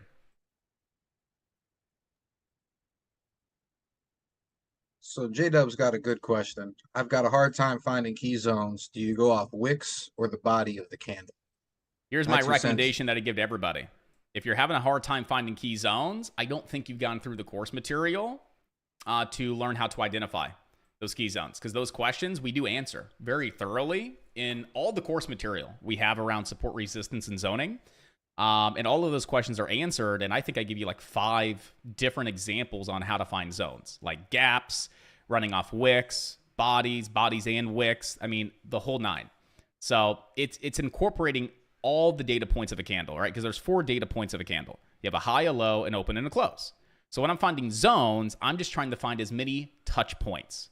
I got 4 points of the candle, right? And I just want to find an area, a zone of price where we have multiple touch points. That could be a high, could be a low, could be an open and close. But my goal is to find zones that we have multiple touch points in, whether that's a high, low, open, close. Doesn't matter. I'm just looking for multiple touch points in a certain region of price, a zone, right? And that's how I find my daily zones of support resistance that we see respected so well. So take this QQQ, for example, right? the same zone that I just took a long trade off of. How did I find that zone? Right? Looking at multiple points. How many times have we hit this region between 479.38 to 479.64? Well, we gapped up and opened in that zone. So we had a candle open. That's a point. We had that low a day. That's a point. We had yesterday's close. That's a point. We had yesterday's high a day. That's a point. So this zone over the past 2 weeks has 4 points inside of it, right? Compared to maybe this zone here where I only have 2 points. I have that close and I have that high a day. So this zone, I got 2 points. This zone, I have 4 points. Which one has been hit more times? Well, the one that has 4, not the one that has 2. So I'm more interested in looking at the zone that has the 4 touch points, for example, than the 2. And that's how I identified my highest probability zones, or those zones, those levels that have been hit as many times as possible. And that's that. And so that's how I found my zone. It consisted of an open, a low, a close, and a high, right? And I had those 4 points at that zone. I was convicted and confident that, hey, this is an area that I absolutely want to watch today. Something probably will happen. I don't know what's going to happen, but something's going to happen. I don't know if we're going to come up into it, get rejected and drop. I don't know if we're going to come up into it, break it and retest it. I don't know if we're going to come up into it and sweep that zone just to get rejected and then flush. I don't know what's going to happen, but I know something's probably going to happen. Now I just have to watch to see what happens and recognize the opportunity that could be there when we get to that zone. And so I saw it break the zone, and I start to recognize this could be a break and retest off that zone. Criteria was being met. I had confluences, multiple reasons that also suggested there was a reason to get long here off that daily zone. And so with all that being said, I was confident to take the trade. So that's where it starts, man. Right? Hopefully that helps bridge a little bit of that gap. But I still recommend getting into the course material. I mean, we have over 5 hours of trainings dedicated to daily analysis, support resistance, zoning, right? That 5 hours is really going to open your eyes to like, oh, that makes sense. All right, cool. Makes perfect sense. Then you just got to come in and apply it, right? And in the beginning, you're not going to be spot on, but through more repetition and more screen time, oh, you're going to dial your zones in.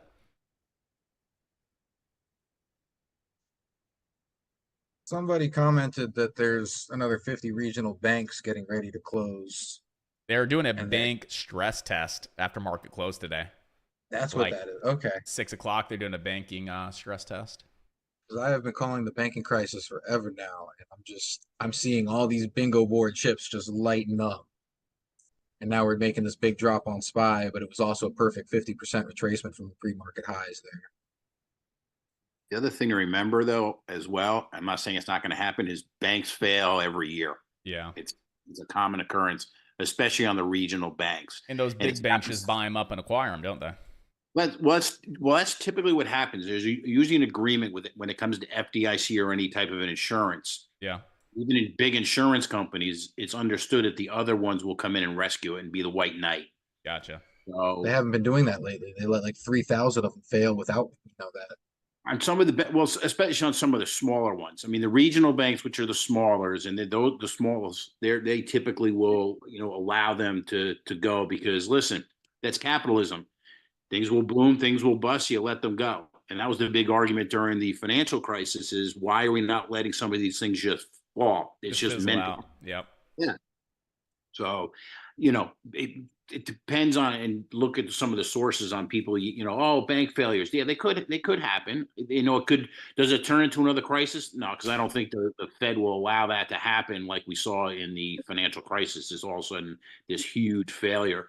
I mean, you look at what happened with Silicon Valley Bank, a year and a half ago, whatever it was, that didn't even plummet the market. And that was a much bigger bank at that time. Okay.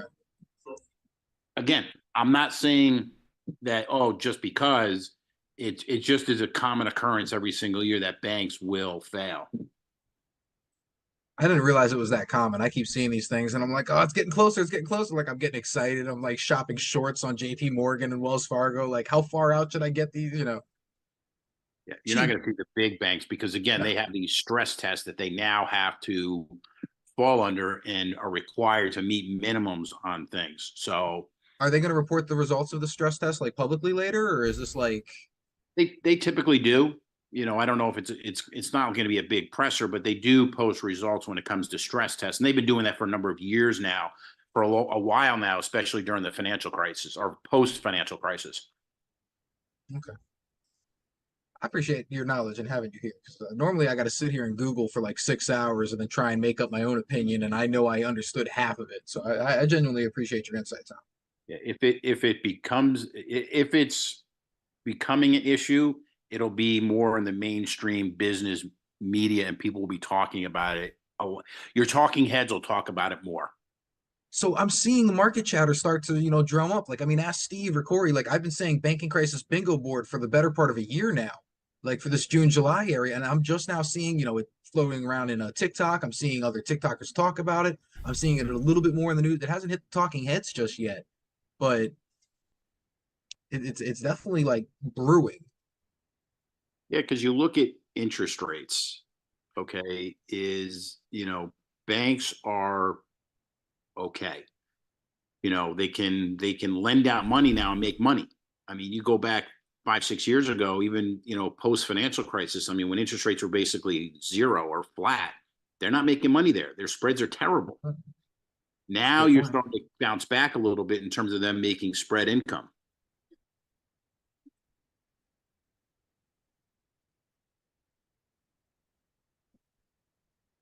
I don't want to go down a rabbit hole with this, but Yeah, no, I'm just, it's certainly, I would certainly keep an eye on it. I don't think we're there yet, but again, failures happen. Even look up. I haven't looked it up in a while, but look at statistics. It's how many banks fail every year. It happens. yeah, I'm definitely gonna do some research into that. Stop getting excited every time I hear another one's dying. Like, here it comes. It's coming. It's on the horizon. Oh, just full transparency for everybody listening. I've taken 3 trades today. The first 2 were losses. Stopped out for a quick little $200 loss. The third one, I was looking at the ES chart and actually trading gold, and it brought me back to break even without me even realizing. A good Or I was like mistake to down like have. $20 or something like that. So I stopped and I sat back. I went and got some food, and I've just been chilling, listening, trying to reset the mental. Saw a good opportunity, took a trade, stopped myself out for $100 profit instead of allowing it to really play out to the next resistance level, because I was focused on my P&L and the fact that I had those 2 losers and I was basically at break even, and I just wanted to get back green. I should be up $600 or $700 right now. And instead, I was focused on my P&L and got back to green. I was like, oh, there we go. And just, guys, don't trade your P&L. Just take good trades to take good trades and allow them to play out. Do not stress yourself out with how much money you are or are not making. Have good stops in place. Obviously be conscientious of it. We're doing this to make money, but that shouldn't be the focus when you're in the trade. Am I on the right side of this trade? Is it working out? Is everything that I saw still intact? Great. If any of that gives you any type of, iffy feeling, cut it, walk away. There's another opportunity. Build good habits. Yep.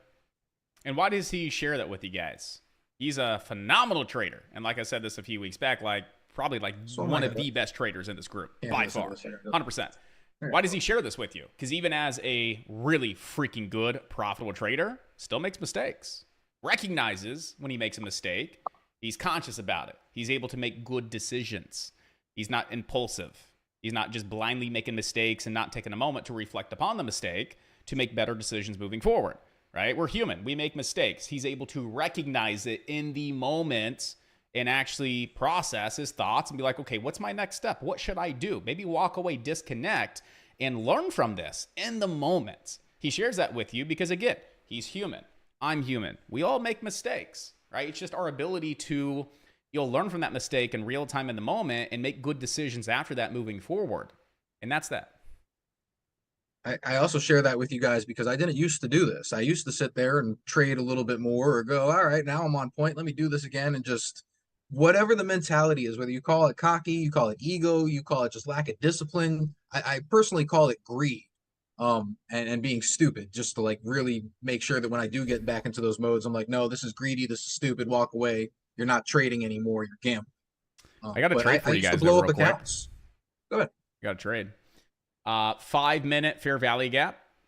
right here between 544.21 to 544.31, in line with this 50% extension to the penny.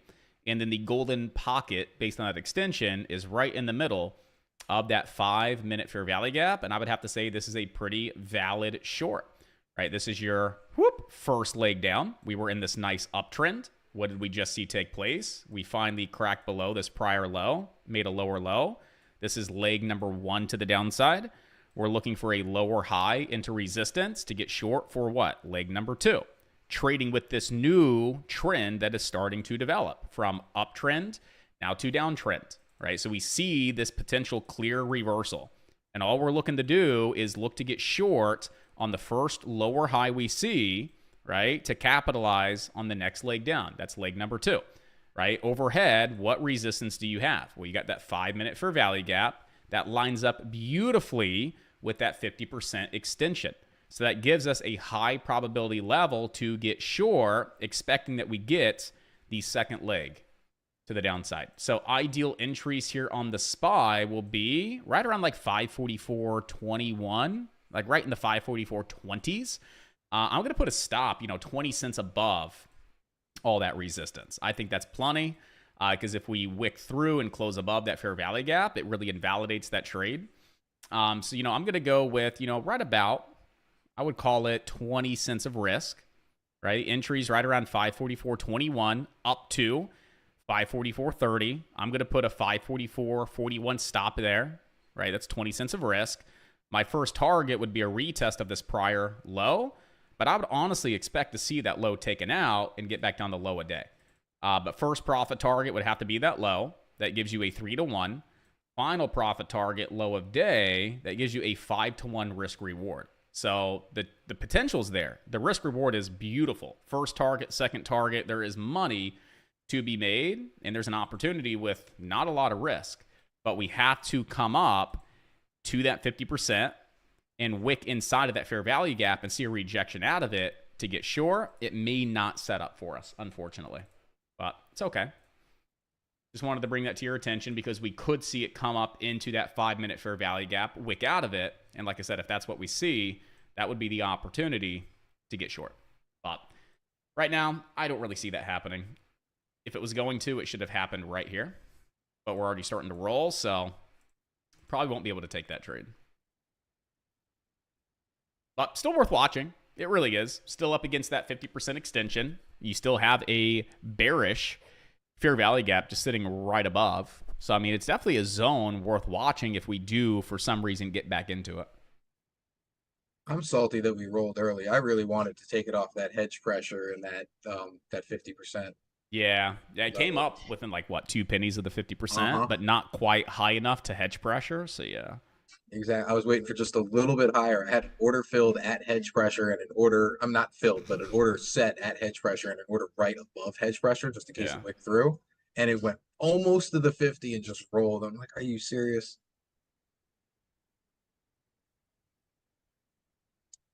I'm still gonna wait for that. It's gonna happen during lunch.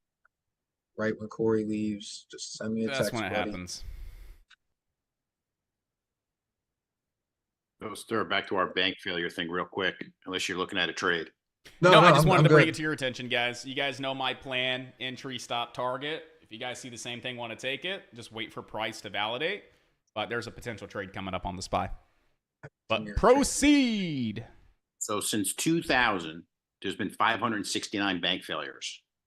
Its average is about wow, that's actually not a lot. 560. It's about 25 per year. So, for example, how many do you think have failed this year? I 12. thought it was 3,000. Like I thought 3,000 banks shut down over the winter. I'd say 12. One. Wow. Wow. Yep. Interesting. Now, you look at, okay, how many banks are in trouble right now? Where was I? Where's that? 3,000. Well, right now, there was an consulting firm did an analysis on about 4,000 U.S. banks, and 282 faced the dual threat of commercial real estate loans and potential losses to higher interest rates. But the majority of those banks are less than 10 billion in assets. So they're really small banks. I mean, 10 billion is certainly a lot of money, but not in the grand scheme of when it comes to banking. So you may get some of those that have an issue, but So it's much farther off than I'm expecting, and basically what I'm looking at is the news fear mongering. yeah, I mean, that's the thing. That's Turn off the news. That's what I was saying is, it's always something to listen for and look out for. But it's not as serious of a imminent issue as I thought, or at least not this time sensitive. No, it's more in the front of people's minds because of what we saw in 2007 to 2009 with those But failures. that was the housing market crash, wasn't it? But it's still failures. Yeah. All right. Look at the cause is one thing. Yes. Now the cause now would be, again, commercial real estate and potentially higher interest rates. But we're starting to see those tick down. Forget the federal funds rate right now, but even the 10-year treasury, 2-year treasuries have come back down. We're still inverted, but they've started to come down further. But nobody's going to be running to the banks, give me my money type scenario, like the worst case scenario is. No, we're not near a crisis. No.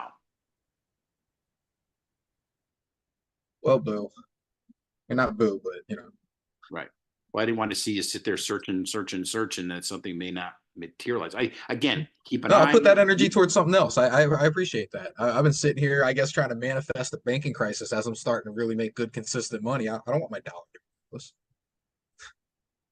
And it's also at times, and not saying that the sources aren't right, but look at some of the sources where that information may be coming from. And again, it's the old saying, yelling fire in a crowded theater. People are calling for that and it's not there. You got to look at what banks you're looking at. And if it's real small banks, the impact is going to be, I'm not saying it's not bad, but minimal impact. Most definitely. Well, when you think about the news, what's more sensational?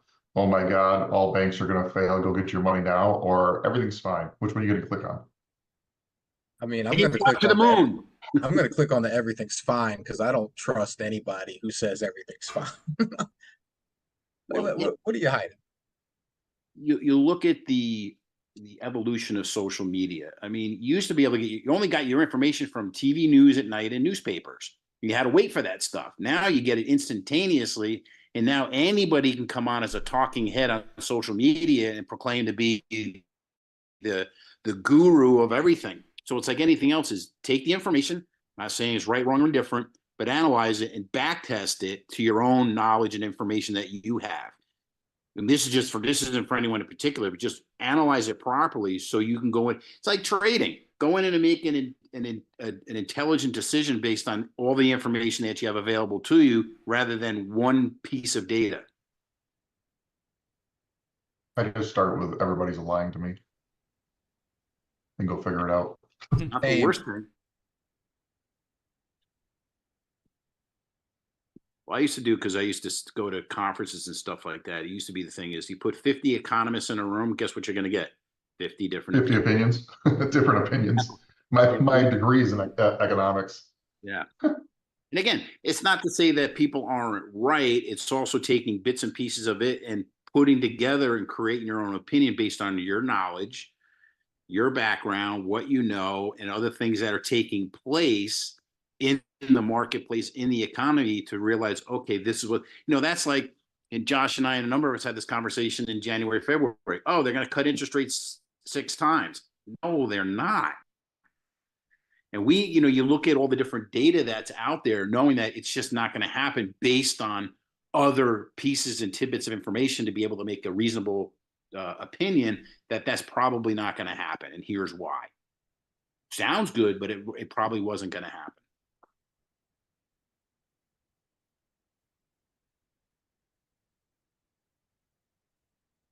Sorry, I watch on the Yeah, I'm watching that too. So I'll shut up now. Oh shit, there's a trade. All right. Yeah, So you I paid jump attention. into it and I'm like, oh shit, do I jump too early? No, so I heard the you guys wick say, okay, through, I'll shut up. Trade. I was like, oh, it's there. yeah, the wick through is not necessarily a deal breaker. We want to see how this candle closes. If close candle is the deal closes breaker. above. The wick That's the through is deal. fine. I like to see the wick through and the strong rejection back in. Kind of the same thing with the Qs. We saw the strong wick through down, and then we saw a really strong rebound back up. I like that type of price action. Comes down to the close when looking at those fair value gaps. So as long as we don't close above 544.31, we're good. Because you want to see that sellers are still there for the And scenario. you don't want to If see they're it not, push above that rejection high. Like, you do not, at this point in time, want to see it back above that 544.37. And honestly, stops go right above that rejection high. Because now you're expecting it to, whoop, drop. Let's see what price action looks like here. See if we get another rejection, close in the zone, and that could be what we're looking for to another nice long upper shadow, that would be considered good price action at this area. yeah, right now it's kind of 50-50, the way I read it. Yeah, I'm saying if we get another long upper shadow right Mhm. now, if it closes like this, If it closes like this, oh, it's dead. Right now it Yeah. looks dead. We got 15 seconds left. I mean, unless we get a rejection back inside that fair value gap and close in it, it could be valid. Right now it looks like it's going to close above. That's not what you want to see, guys. Not what you want to see. So starting to have some good price action, but this candle here not really giving you a whole lot. All right, want to see those tap, tap, taps, baby. Little triple tap, like right here. You come down, you wick below all that support, you snap back above it. You don't go below it again. You don't go below it again. Nice little tap, tap, tap. You see, hey, this is looking pretty good. We're just having a hard time getting back below that support level. You apply the same thing here. Like, we come up into it, we close in it. This is your first rejection. We're looking for at least 2 taps, 2 rejections, 3 rejections. There's your first. Did we come back up to the top end and get rejected and see a second rejection here on that second candle? We didn't. There was really no price action to validate an entry there. So we just compare it to what we saw on the Qs, little tap, tap, tap, right, at support. That's really the same type of price action that we're looking for at resistance levels in those fair value gaps. A little tap, tap, or a little tap, tap, tap. But So is this dead or is this still alive? do what? Is this dead or is it still alive then? It could be. I mean, right here, that candle, not really validating an entry. This candle getting rejected back inside that zone, it's starting to look good again. As long as this candle right here sees a rejection and a reaction at 544.31, the top end of that fair value gap, and we see it with good price action. We see that rejection that we're looking for, kind of like what we saw here, but right here on this candle, I would say, hey, we're looking pretty good for an entry. Stops right above this rejection high with the same first target down up against that prior low. Really comes down to this candle right here, in my opinion. I want to see it really just get rejected. I want to see that within the price action, you know? And right now, I'm not really seeing it pop down the way I'd want to see it pop down, showing me like, yeah, buyers are trying to step in, but sellers are not today, not today. But you notice, we closed up here. Oh, it moves every time. We closed up here on that green candle. We closed down here on this green candle. This candle just closed above the previous close. I would expect the uptrend to continue because you can't have a downtrend with a higher close. It can't close higher than the previous close if you want the downtrend to continue. Smart, man. And look at that. And just like that, you see that pop, that trade to the short side there would be dead. However, our initial trade plan for weekly hedge pressure and that, a daily zone that we saw up there, that's still fully intact and should be kept on watch for sure. This was that first initial fake me out that the market movers try to do to get everybody into the shorts and chase. And, oh, now it's retracing back up. Oh, I'm almost at break even. Oh, no, now I'm at the puke point. I'm negative. And then it actually rolls at the daily level we identified pre-market with multiple confluence reasons, not trading in between these zones. And that's where, newer traders, y'all are just going to have to wait for these larger zones. I know it sucks, but y'all are going to have a much better time. It's going to be easier to execute these trades and make money and just, and those types of trades too, they have follow through. I mean, from zone to zone. I mean, look at Tim. That's all he's been doing is trading zone to zone. He doesn't do anything in between, just literally zone to zone. And what's he made on coin in like 2 weeks? Tens of thousands? Literally just going from zone to zone. Set it, forget it, zone to zone. Less trades, but the payout's a lot better. And let's be honest, do we really want to sit here all day if we can make thousands of dollars in just 1 or 2 trades? It might take all day some days to get that, but after you do that, go enjoy your life. Don't give it back. Go do something. And one thing I do want to point out about that trade is if you utilize price action to validate your trades, which I suggest everybody learn to do that. But the one thing I always stress is you don't have to use price action to validate a trade. You don't have to incorporate it, just like you don't really need to incorporate volume. Right? Those are things that you don't necessarily need to incorporate to be a very, very good trader, but it's never a bad idea to learn how to read price action. I love it. And the reason for it is I wait for price action to validate or invalidate a trade.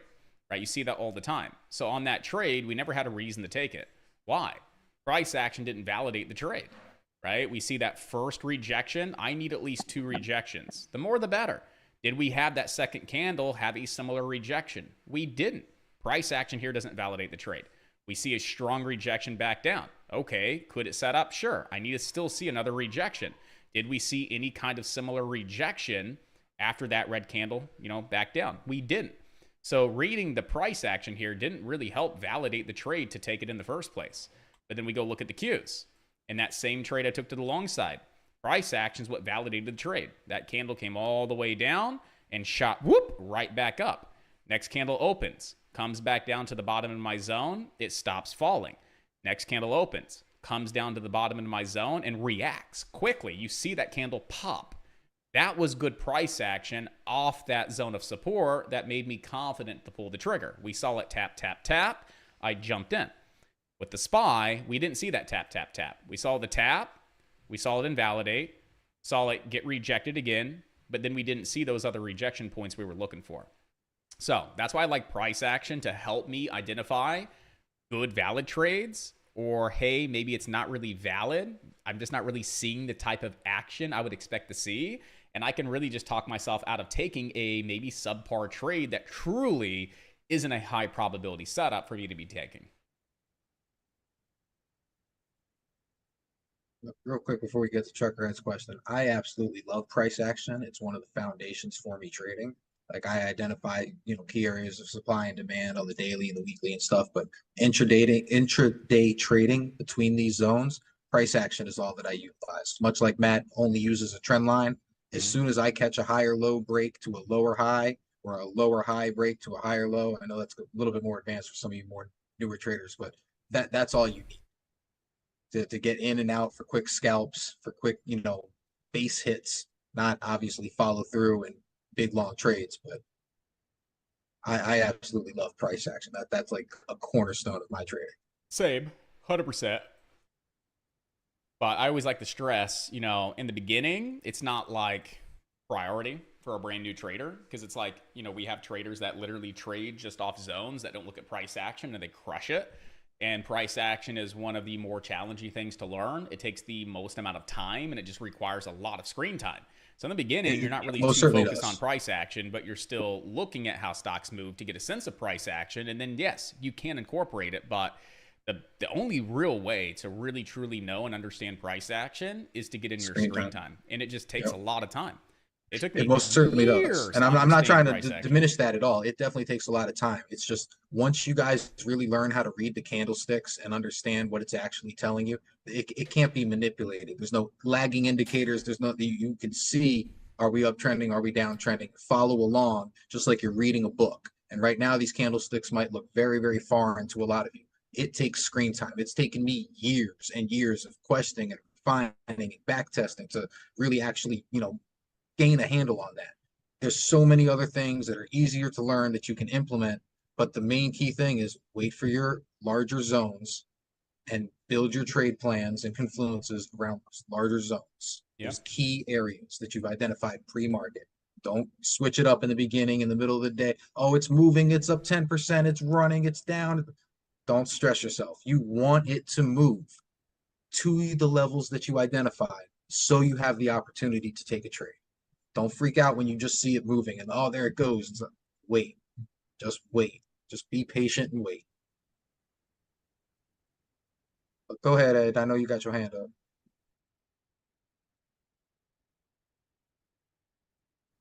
It's okay. I'm listening a lot anyways. Oh yeah. If no one has a question later on, I've never seen, I guess, 2 gaps in a row happen where, like on RMD, I think it was RMD.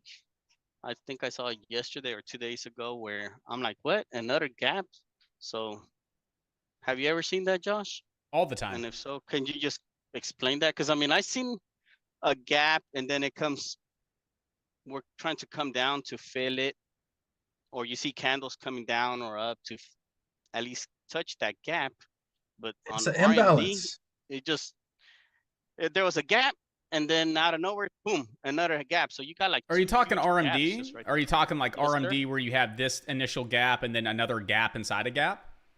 Let's see. Yes, sir. That So you gap got this right big there, gap then from the like one- way back here, for example, and then you see a gap inside of a gap. Oh, that's what you call a gap inside a gap. Yeah, that's what it is. I mean, here's a gap, right? Inside of a bigger gap. So do you Gapped see up, this a gapped lot? I down. mean, you don't see it's not often. But it's Okay. not a super rare thing. You see gaps inside of gaps occasionally. Like Datadog was the last one that I remember that we were looking at, where we had the gap and then a gap up above the gap, and so we had like 3 gaps stacked. You know, it's rare that you see that, but you can see it. And there's ways to trade it, you know, but it does happen. I want to say something. Go back to the gap on gap thing, on RMD. wherever it was. It's just going to help me because it's a perfect example. And Yep, then, so let me and then just whenever you mark get it up focused. The 2 gaps let I me- got, because I got a gap inside of a gap. Yeah, so there's 2 gaps here, but the main thing I want to explain to newer traders and what I didn't understand is somewhere down here, a bigger institution bought so heavily, and there's, let's say, just 1 million orders out for this particular, commodity or stock. I'm sorry, that's so choppy. It's hard to draw. on We screen. understand it. But all of these orders did not get filled. There's sellers in here, but they got taken out. So much so that the next order block of sellers started here where price could start balancing again. For whatever reason, I don't know if this is a fundamental gap or earnings or whatever this little purple thing is here, but sellers stepped back in here with such force that it took out all of the buyers that it plummeted back down again. There was no buyers here that were able to stop the order block that came here. That's what moves the market. That's how the market moves. Money from these larger institutions and banks and hedge funds buying and selling. And when they buy and sell, it creates these larger imbalances when it comes in where there's so many more buyers than sellers that it moves up. And there's so many more sellers than buyers that it moves down. And that's how the market moves. And that's I want to add on to that a little bit if I can. Yeah, And I'm going please. to ask you too. So like this candle here, you would mark that as a demand zone. What time frame is this chart? Daily RMD on April 25th, before Daily, that yes. massive gap up. So I would have taken that as a demand, and I would have taken that as supply. Gotcha. I want to talk about that demand Well, zone actually, that you not that that you hit one. on for sure. Yeah. And like his point was, let's just say there was 1 million Continuation. shares looking to be bought here, right? There was so much demand, so much force from buyers that it rocketed to the upside. 1 million shares did not get filled. Like there were 1 million shares on the table, but 1 million of those shares didn't get filled. Let's say, for example, only 50% truly got filled here. So what does that mean? There could still be another 50% sitting here waiting to get filled. So there's still a high area of demand. There's still a lot of demand because there's still a lot of previous orders still sitting there that were not filled initially before that big pop to the upside. So when we see a demand zone, we know that most of the time there's unleft orders that have yet to be filled. So there's still going to be some pending buy orders down here at that potential demand zone. And so that's why you see it come down to that demand zone and then push out of it, because there's still orders that are still there that are now getting filled. And so there's now more buyers at that level at that point in time, as to why we see pushes out of those demand zones. Same thing applies to supply. I just wanted to expand upon that a little bit. No, I appreciate that. The drawings were with, clear. You reiterating it definitely helps a lot because you said it a little bit clearer as well. There you go. And I needed to hear it. I still want to understand it myself, because multiple me, I times. don't trade institutional supply and demand, right? I just trade key zones of support resistance, but this is still something that I like to incorporate as well. So this is like all these I trade. conversations. I look for these imbalances. When I say imbalance, I mean that there was more buyers than sellers, or there was more sellers than buyers, corresponding. And that's what I wait for. I'm waiting for price to come back to those areas because I know that there's because we as retail traders cannot move the market like that. We cannot create that type of gap up or gap down. Even if all of Reddit and Wall Street, bets and the Hello Kitties community got together, they do not have enough money to move the market like that. So I know that those banks are not caring whatsoever what happens after they set these orders and they leave them there for weeks, months, years until price comes back down, fills that order block and moves again. And then retail fights in between these order blocks. And they're not saying that you can't be successful, but it's so much easier to simply just wait for the bank orders and where the banks are trading, because the banks are the 100%. ones that are moving the money. Absolutely. And talking about balance, imbalance, to give you a visual representation, this is, balanced out. There's equal buyers and sellers here. There's a balance between buyers and sellers. We can see that based on, the movement of price. There's equal balance, okay? When he says imbalance, that means that there were heavier buyers or heavier sellers at a certain point in time. So clearly here we can see this imbalance. There is a balance between buyers and sellers. Now there's an imbalance, right? There are substantially more sellers than buyers here. So that's the difference between, balance, imbalance. When you hear those terms and terminology, it's just the balance between buyers and sellers. We can see here, there's equal balance. Here, there were substantially more sellers than buyers. Here, there were substantially more buyers than sellers. Then you found more balance between buyers and sellers for a very long period of time. Then there's another imbalance, more sellers than buyers. And we will see those on the charts. Most definitely. And Lost the my beauty train of thought this, there at the end. no, the beauty of this though is while I'm waiting for these orders, I'm still taking everything that Josh has taught us and implementing that as well, because in between there's so much opportunity to capitalize. There's gap fill bounces. We hit this gap, we came back up, closed here, and then gap down, open down here. You know what I mean? Like there was an opportunity to play this gap bounce that came from over here. There's opportunities to play the fills when it comes in. There's so many opportunities in between these larger levels, but the easiest way to trade, the simplest, most obvious way to trade Zones. is usually the best one.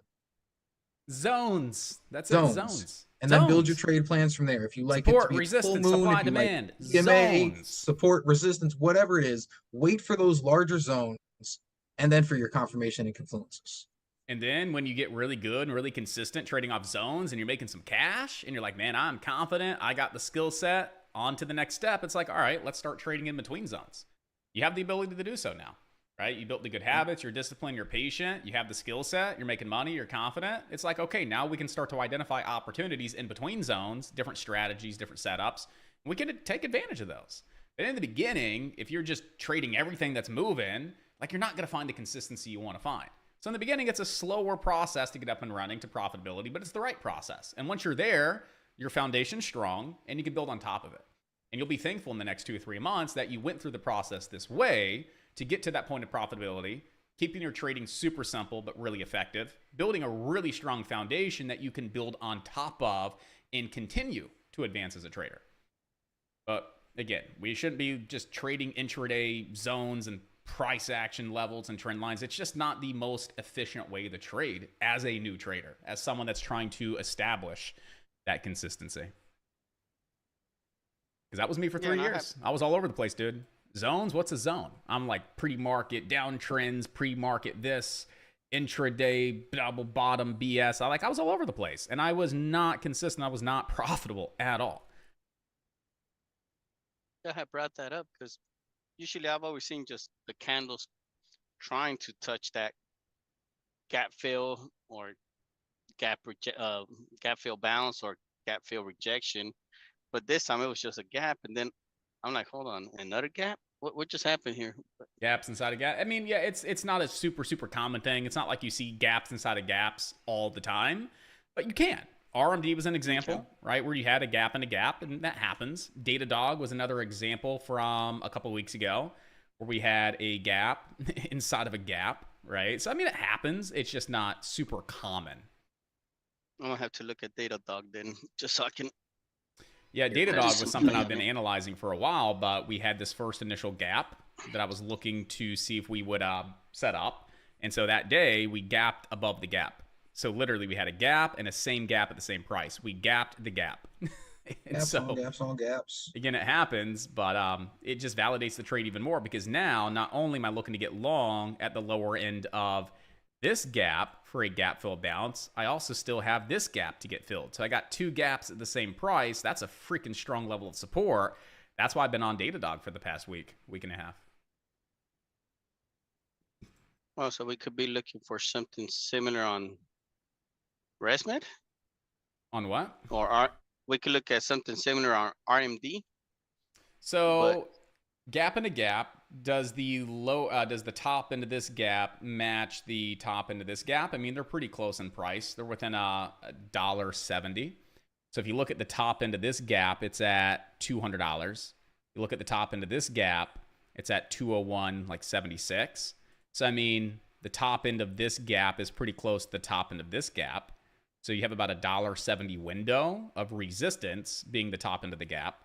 So yeah, I mean, if it ever came back up towards around $200, upwards of 201.76, would you be filling both of these gaps pretty much at the same time? Yeah, right? And we could see that gap fill, rejection. So yeah. But that's if we get back up there and ever see it back up around $200 to that 201.76. So right now you'll consider that first gap over here as it already touched, and we're just trying to go back up to that. Yeah, so I look at to the big high of gap. the Here's 200s. your big gap. What did we just So do?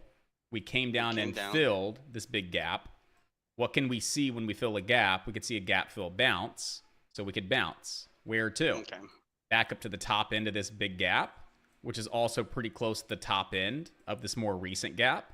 And if we were to see this gap fill bounce back up to the top end of both of these gaps, which are virtually right around the same price, what could we see? A gap fill rejection. Got it. Is there? Okay. Candle.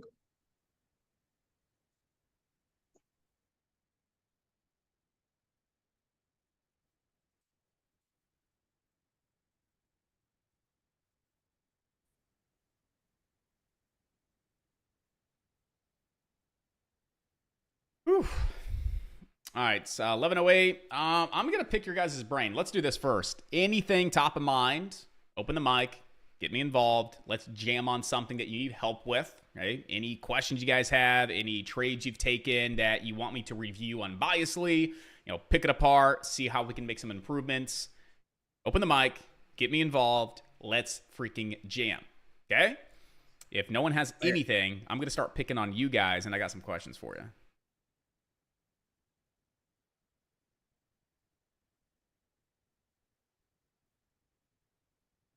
Real quick, I want to say, Tom, you did an awesome job today, but you didn't share any of your trades before you took them with us so we could make money with you. You just went ahead all by your damn self. No, well done, for real.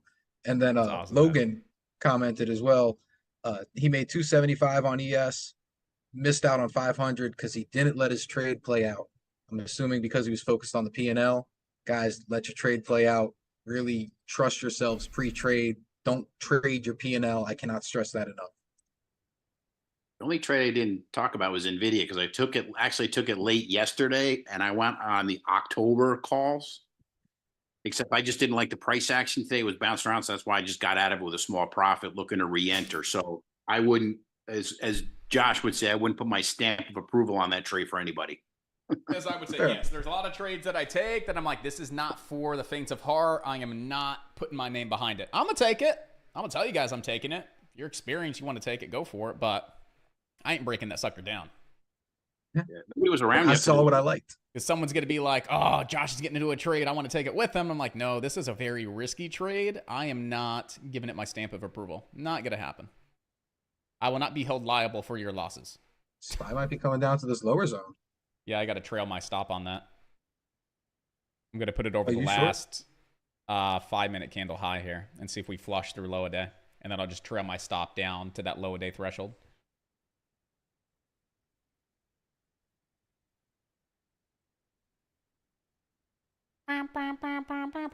Like that trade on ES, I didn't stamp my name behind it because I realized it was a riskier trade. And the last thing I want you guys doing is, you know, following me along on trades that are a bit riskier. Like the same thing with dip buys. Like I never ever stamp my name behind a dip buy. I take dip buys all the time, but you're not saying, yep, we got a dip buy, let's take it together. Absolutely not. I just trailed my stop down right at low a day and I got clipped. So Awesome trade, though.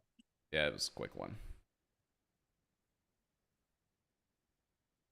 Because I did that before. Like I used to explain all of my setups, even the super risky ones. And, you know, there's always going to be a trader that follows along. And remember in the past, someone was like, oh, I just lost $5,000. It's like, on what? They're like, the dip buy. Like, what do you mean? I just made $500, $600 on the dip buy. What do you mean? Well, I didn't close it. I'm still holding it. And I'm like, yeah, dip buys are 30-second long trades. Oh, I didn't know that. I was like, oh shit. So someone just got crushed 5K because I'm talking about the dip buy trade I'm going to take, carrying a lot more risk, needing a lot more skill for that trade. So certain trades I don't really call out too much, but I'll explain them. But that trade is closed on ES. That goes back to stuff you've said in the past, and I was talking about it yesterday, is you don't tail somebody just for the sake of tailing it because they said it. Even if it's an A+ trade, understand the trade, know the risk that you're taking, look at your different reasons for getting into that trade for your purposes, because what's right for you may not be right for, because I look at some trades that Josh has taken, I don't follow. I'm like, I see some of it, I don't see all of it, and I don't like the end, and so I back away from it. You know, a perfect example of that, it was last week. I forget what it was, but Josh was short or I was short and the other one was long, and we were trading at the exact same time. We were both in an active trade, one short, one long, and we both made money. Like, if you see your edge, take your edge, execute your trade plan. Don't get swayed on what anybody else is doing. But like Tom said, if you don't see it and you don't see an edge, don't follow along. Don't take it. But Stir, I'm going to play devil's advocate, but okay, your edge, we talk about, you see your edge, take it. How do I even figure out what my edge is? So this magic 8-ball thing? No, it's what makes sense to you guys. It's what resonates with you. Did you see something you liked? Was an orb strategy something that you liked? Do you like a third touch of a trend line? Did you like the SMA cross or a moving average squeeze? You know, so what you're saying is I have to learn these things, apply these things, get some screen time to even see what I like and what I don't like. What you're saying? Pretty much. Okay. 100%. But Gotcha. even more than that, you need to understand where these strategies are valid and where they're not. You're never going to find a one-all, do-all. This is all I have to learn to make money. I mean, some people do, and you know, they're the 0.001%. But for the rest of us, we add all of these tools to our knowledge base so we can execute upon a different array of potential market conditions. Because you'll find an edge, and you're going to dial it in, and you're going to feel great. And then the market conditions are going to shift. And we're either going to chop sideways or we're going to go from a bullish market to a bearish market. And your edge is going to make you want to just rip your hair out, break the screens, because it's no longer working. And you're going to go, what's wrong with me? Nothing. The market conditions change. And this is why we need to have multiple tools or have the discipline and patience to only take our edge when we see it. Well, there was a time, and Josh has talked about this because you were looking at this particular strategy probably like back in March. You suddenly get the setup there and you get like 3 red candles, and then all of a sudden it bounces right back up. And it's like, well, it was there. It was a perfect setup. And then you just had that trend where you couldn't short the market. The market was just not allowing you to do that. And then you just have to flip it and say, okay, let me implement a different edge, a different strategy for the environment. And that's what I've started to do. Like beginning of the year, day trading was not working. Swing trading, I've been hitting it this year. It's just been working. So I've been kind of sticking to that for the most part because I found an edge and I'm sticking to it. That's going to change at some point because the market's going to change. Yeah. 100%. But I mean, you made a really good point. It's like, yeah, we're going to come in and we're going to see opportunity to apply our edge. And we're going to realize very quickly, like, this is just not the type of market where my edge is going to be present. And we can recognize that pretty quickly. And we can start to just adapt to the market environment. Like the whole time we were just slowly grinding on up. It was just kept going and going and going and going. But short setups were there left and right. You take a couple of them and they squeeze you out, stop you out immediately. You start to realize, oh, I think we're in that kind of market where the short may present itself, but the short's going to be short-lived and buyers just going to step in aggressively. And here we go, more grinding to the upside. So by recognizing that, I realized, well, I don't want to be the guinea pig. I don't want to take the first short opportunity and be the guinea pig. I'm going to wait to see the first short opportunity actually play on out, follow through to make me more confident in the next short that I see. But at least I'm not going to be the guinea pig and attempt the first short. So let me do this. Let's pull out the tools from the tool belt to see, hey, is there any long setups in the market? Because I can also trade the market long. Being able to recognize that within the conditions, and we can do that fairly quickly. We can recognize those days probably within the first 30 minutes to an hour of being in the market. Well, and the other thing you pound the table on all the time is not coming in with a bias. Because that's where you get caught. If you come in with a bias and you just firmly believe this thing's going down and it keeps inching, well, it's got to go down. That was my setup. It's got to go down. It's got to go down. It can't go up forever. The market Doesn't will prove your have ass to. wrong. You know, I don't know who someone keeps saying now. I've continued. The market's going to do what the market's going to do, Exactly. regardless of what your thought process is, even what your TD is. And that's The it. only Just thing it has to recognize do what the is- market wants to do and play with the market, not against it. But I haven't taken another trade, guys. I see opportunity at the higher zone and the lower zone that I ideally want to wait for. I'm about to take lunch, let the dog out, do that. Like I just said in chat, I'd rather, have a small break even day or slight win for $80 than have, some type of red day, come back and try and like really force some things. Like obviously I'm not dialed in as I want to be today. I know this because of the first two red trades, and then the good trade I thought I took, I didn't even have the right charts up. I was trading something opposite, got lucky. Like I don't want to force further down that hole today. I'm just going to come back tomorrow, crush it. Like I don't have to make money every day. I don't have to Nope, have because a you get positive 3 day. extra goal tomorrow, and that makes up for a day where you recognize I need to take a step back. Exactly. And if I'm able to do that and not, go down 3x today, that 3x tomorrow is actually going to mean something. But let me actually ask you that, man, because there's been some days where you have this realization, I shouldn't trade, I need to walk away. How many times when you come back have you been able to exceed your goal the following day just because you come in a better state of mind?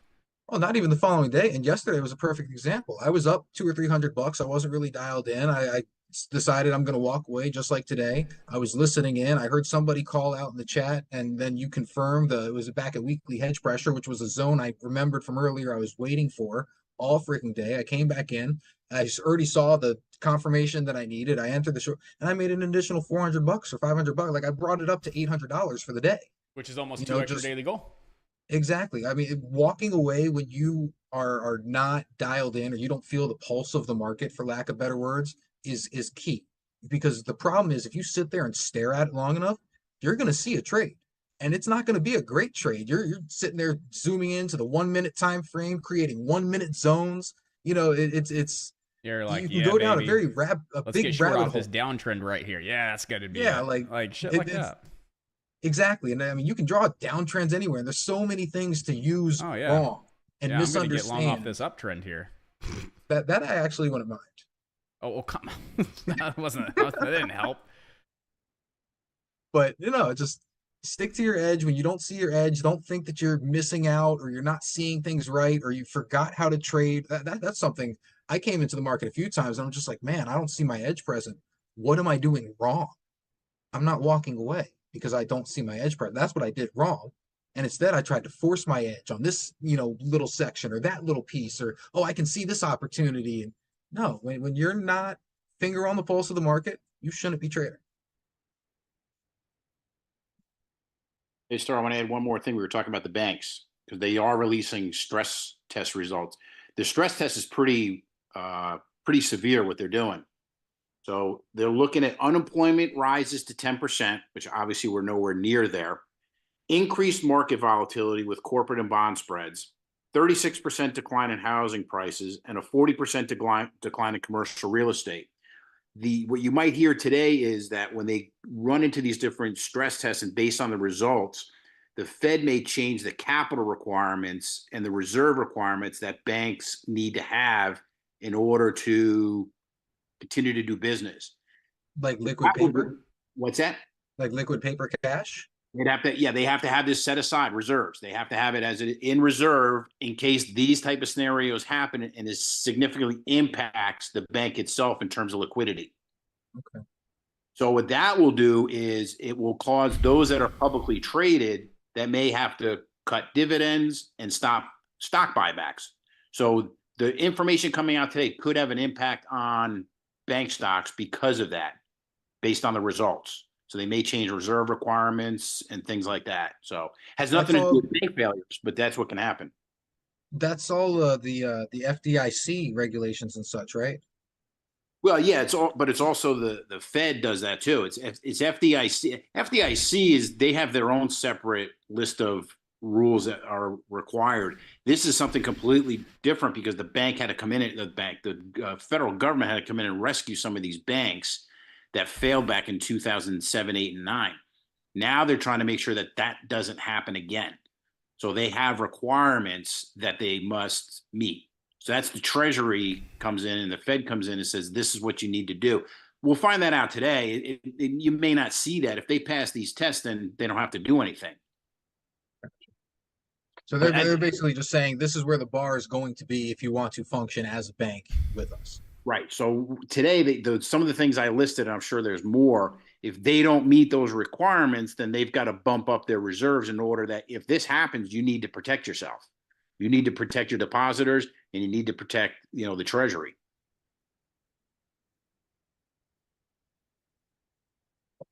I tell you what, man, you always got some really, really solid insight. I learn a lot just through these conversations. Yeah, same. Oh, 100%. That's awesome. Well, I love talking about this stuff. But I am like me in trading my way mindset. out. Yeah. Are you getting out? Yeah, I was gonna start picking on you guys. No, I'll be listening in. I'll tune back in on Zoom on mobile. But Well, Layla, can I pick on you real quick for like a minute, or you definitely bouncing? let me hop on mobile and then I don't mind. My All right, dog's cool. trained at 11 o'clock. She knows it's time to play. She's I literally got you. just sitting here nudging my leg. So No, you're good, I got to man. do that. But I'll hop on the. Well, I'm gonna pick on Corey if Corey's got a second. There's only 3 people I can technically pick on that are in the Zoom right now.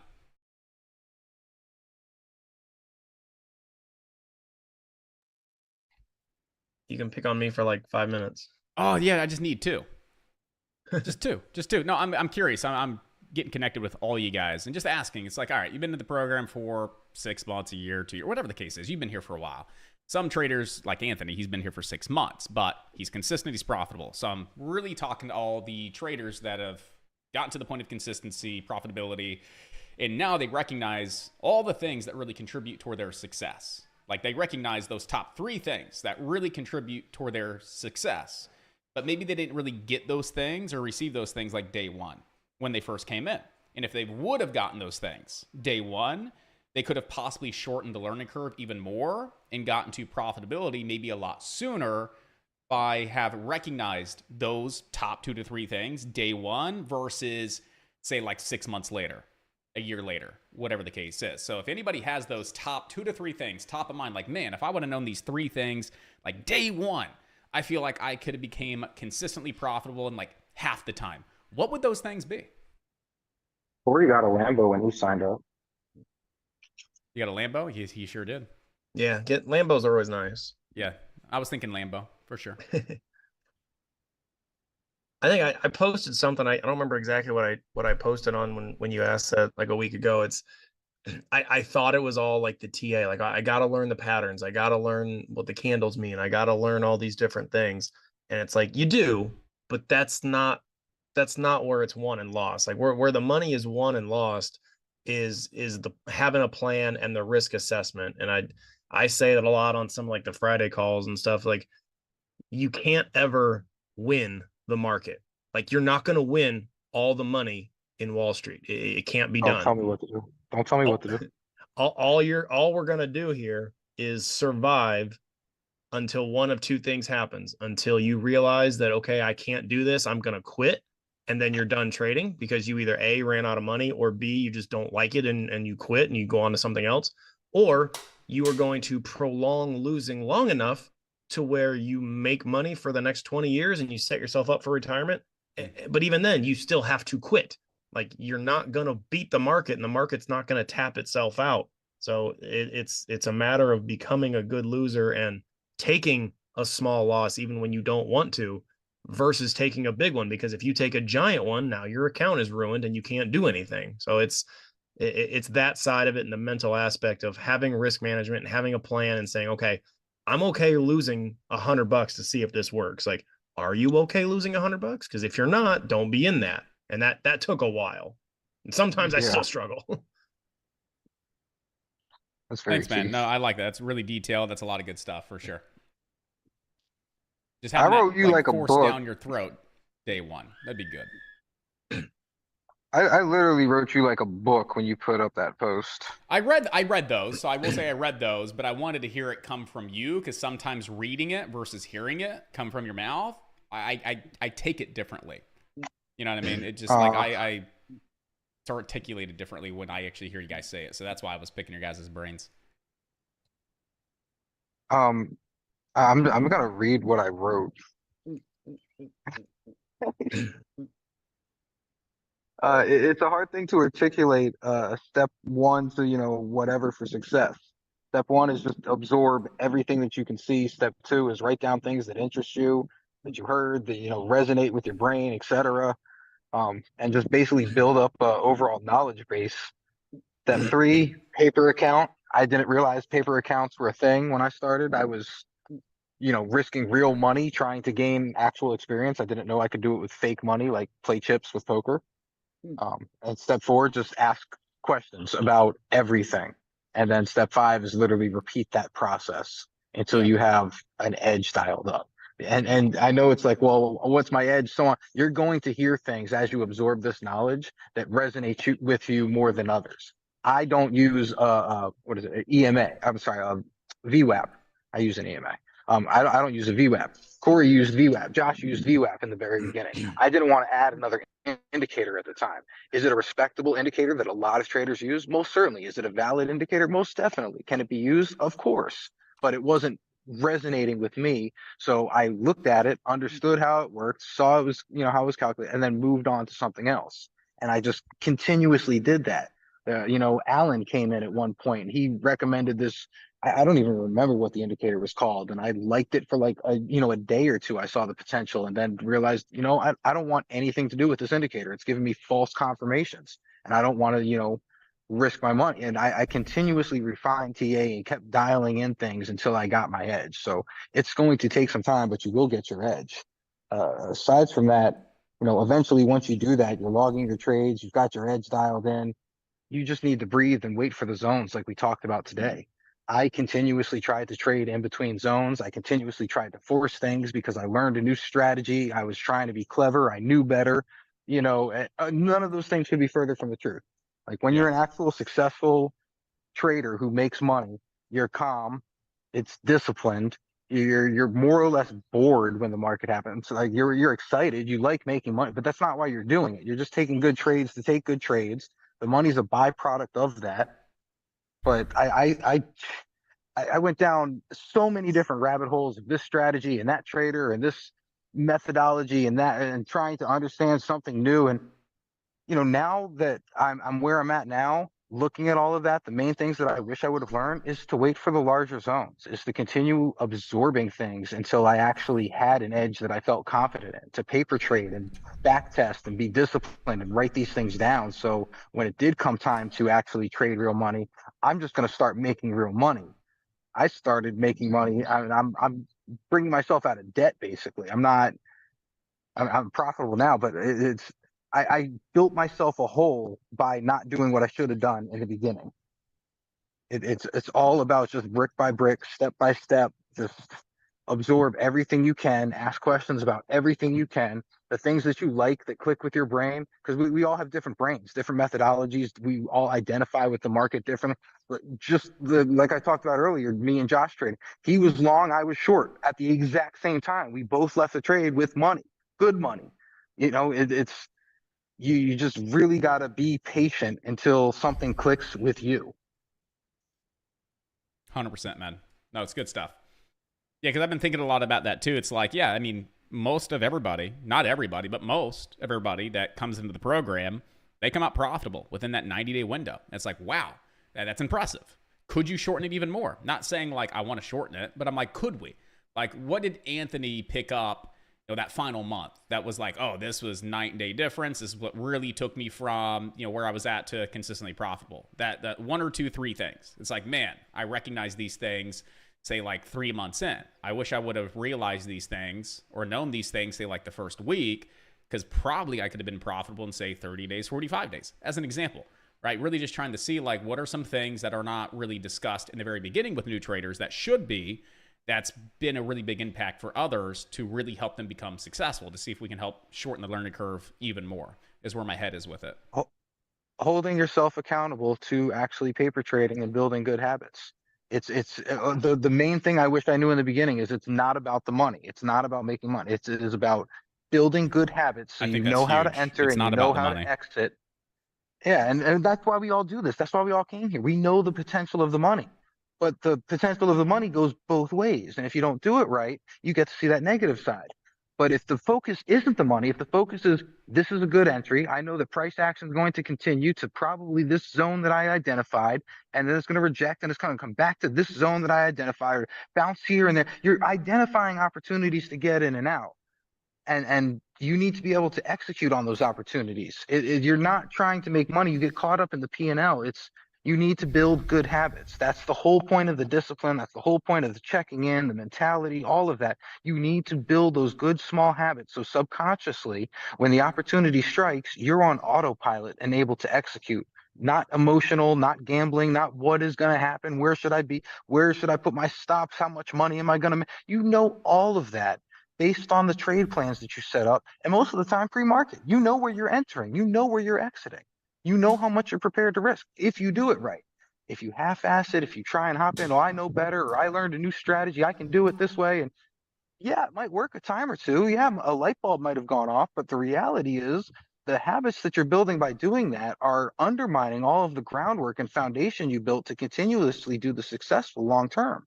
How do I know this? Because every time I got full of myself and thought I was God's gift to the industry, what did I do? I blew up an account because I stopped doing my discipline and my daily routine and, my basic, this is where I'm going to enter. This is where I'm going to exit. This is what I'm going to risk. And reviewing my trades and all of the little things. We call it make your bed, in the beginning. It's just about good habits.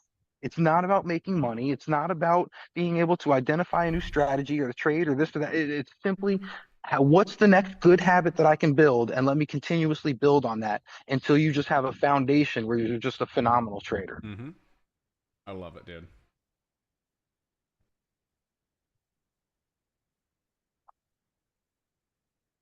Appreciate you guys. I took some notes. Good.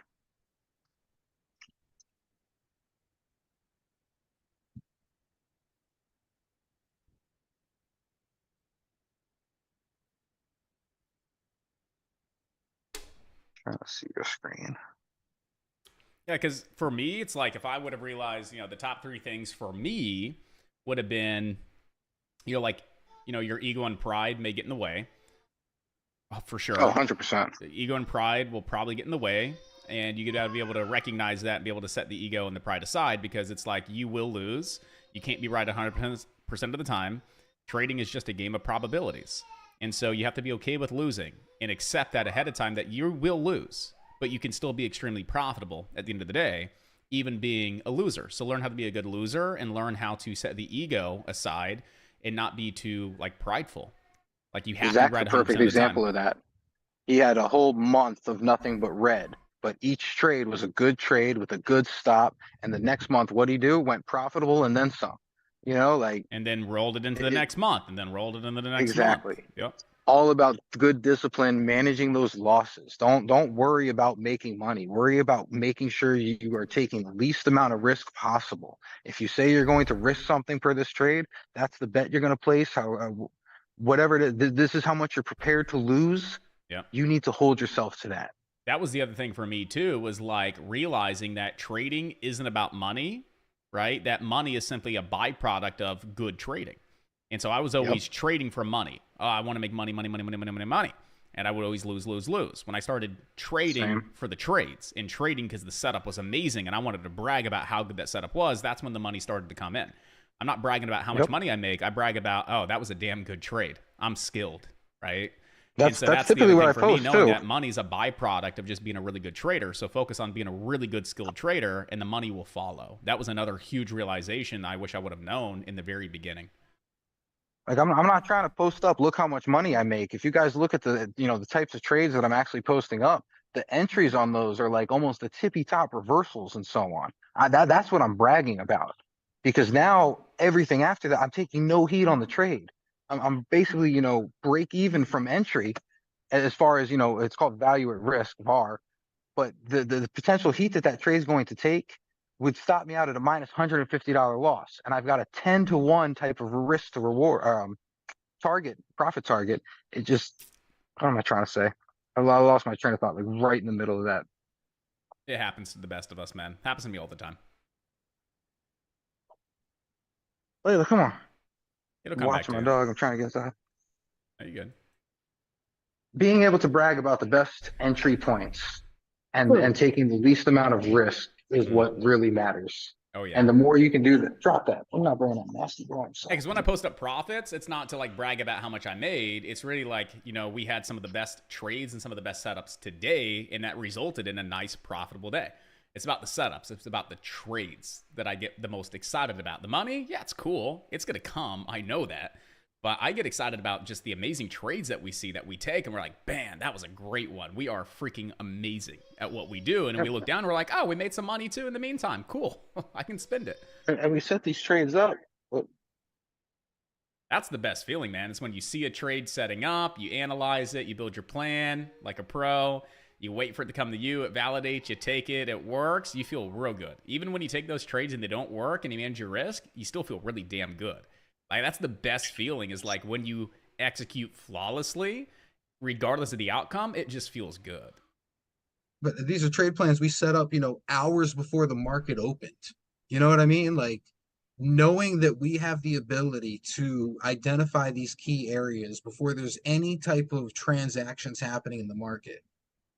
If we identify these areas pre-market, we see them respected again and again, we know to be patient. The patience gets pretty easy. It gets pretty boring sitting here waiting for these levels. You know, I'm now back inside. I'm looking, okay, we're still pretty range bound since open. Still nowhere near the top zone I want to trade off of. Still nowhere near the bottom zone I want to trade off on the spot. I probably won't take another trade. Whereas, you know, a year ago, I'm sitting here like, candles moving over here, candles moving over there, their candle, oh, big move over here. What should I? You're like those seagulls on Finding Nemo, not going mine. We're like trade. 100%. Just looking for the next opportunity, hunting, trying to make myself see something. I don't trade trades typically. I mean, I'll take scalps intraday and whatnot, just little things here and there. But where I put, you know, 3-4 contracts, my all into a trade is at these larger zones and key zones I've identified. Everything in between them, I'm taking a small little tiny piece of a, you know, action, just to have skin in the game because I like my TA ability and, you know, want to capitalize on a potential move I see. But am I putting my whole account behind anything? Never.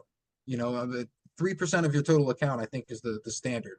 But I'm putting a little bit more than that. But I'm never putting myself in a position where what I lose is going to blow my accounting. Whereas before, I'm like, I'm going to make my loss back. I'm going to leverage heavy. No, you've got to stay consistent, slowly scale up and condition your brain. Yeah. And to add on to all this, it's like these are the types of conversations that I wish I was exposed to as a new trader. Yeah. Even if I don't resonate with all of it and I don't understand half the things, I just wish I was exposed to this type of conversation on a daily basis and just letting it sink in and just be like a repeatable track in the back of my mind of all these good things and habits and the mindset and how we should be thinking. I just wish I was exposed to this kind of conversation in the beginning. That alone would have really, really helped me out. Because what are you going to do when you make money? You know, the study is, you know, the people who win the lottery, they get all this influx of money and then they're broke the same time next year. They go bankrupt in like, what's the statistic? Like 18 months, they're bankrupt or some shit? Less than that, most of them. Something crazy. But I mean, and that's what it is. The lifestyle that they're used to and accustomed to in their brain. It's such a weird thing. I learned this from Josh's, you know, one of the mastery things he shared with me. But the brain prefers comfort versus what's new. Mm-hmm. It prefers what's familiar versus what's new. It doesn't even have to be comfortable. The horrible example, it could be a husband or wife or a spousal abuse situation, and the brain says what I know is more acceptable to me than what is potentially unknown. And that type of mentality applies to trading as well. If we all of a sudden hit a couple of big winners now, hey, look, I got $100,000. I'm the best. I did this from $5,000 a month ago. What are you going to do for the next 6 to 18 months? You're going to slowly or quickly lose that because your brain has no idea how to handle it. It hasn't been conditioned for it. You don't have the discipline to keep it. You lucked into it. You're not going to be able to consistently do that again. Home runs are great, but you get rich and actually build wealth with these base hits.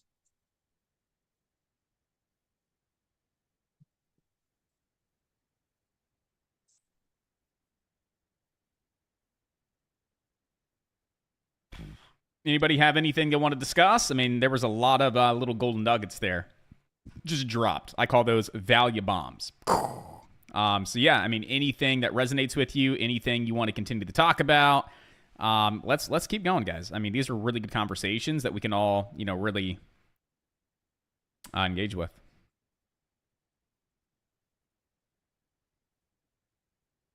If not, then today's the day.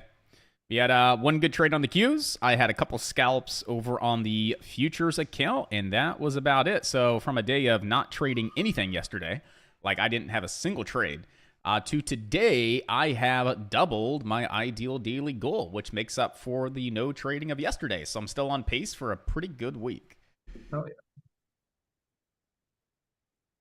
I think one of the key things for anyone who's starting, but you keep bringing this up all the time, is, and it's like anything else, what you put into something is what you get out of it. And what I mean to it is not the TA and anything else like that. I think the biggest thing is in here, whether it's you're typing a question or asking a question, is ask questions. That's how you're going to learn and truly understand what it is that you've been educated on, because there's so many different directions something can go in, or it can certainly be confusing, especially if you're really new to trading. I mean, I didn't understand nothing 30 years ago, but I just hammered questions every single day. Like I said, I would sit on a telephone with a portfolio manager or walk into their office and just ask questions every single day. And that's how I learned. It's how I figured stuff out. And I think for the newer traders, that's probably one of the biggest things, is being able to take what you're, seeing and reading about, and then saying, hey, Josh, what about this? And I know people are coming in here. Hey, do me a favor, explain this particular setup. Here's what I'm seeing. And you're like, oh man, you're right there. You're dialed in, or you're off a little bit. Here's what I would do.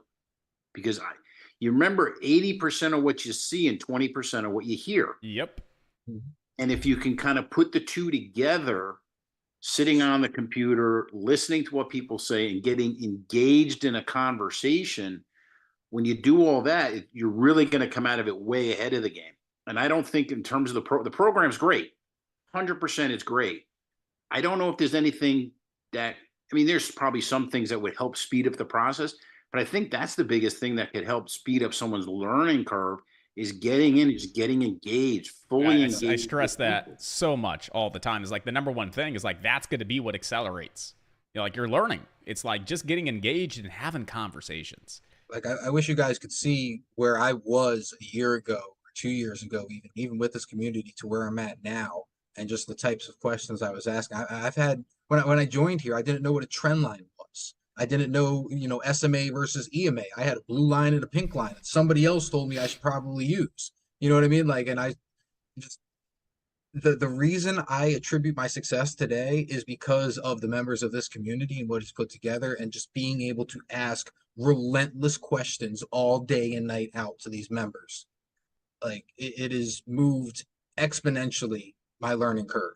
Again, didn't know what a trend line was, barely knew what a candlestick was, couldn't read price action. I didn't know what the term was. I was on Investopedia every day. I heard a new word. What's delta? Like, you know what I mean? It just, being able to ask these questions in a community where I can see there's successful traders, and there's a lot of really successful, brilliant traders in this group.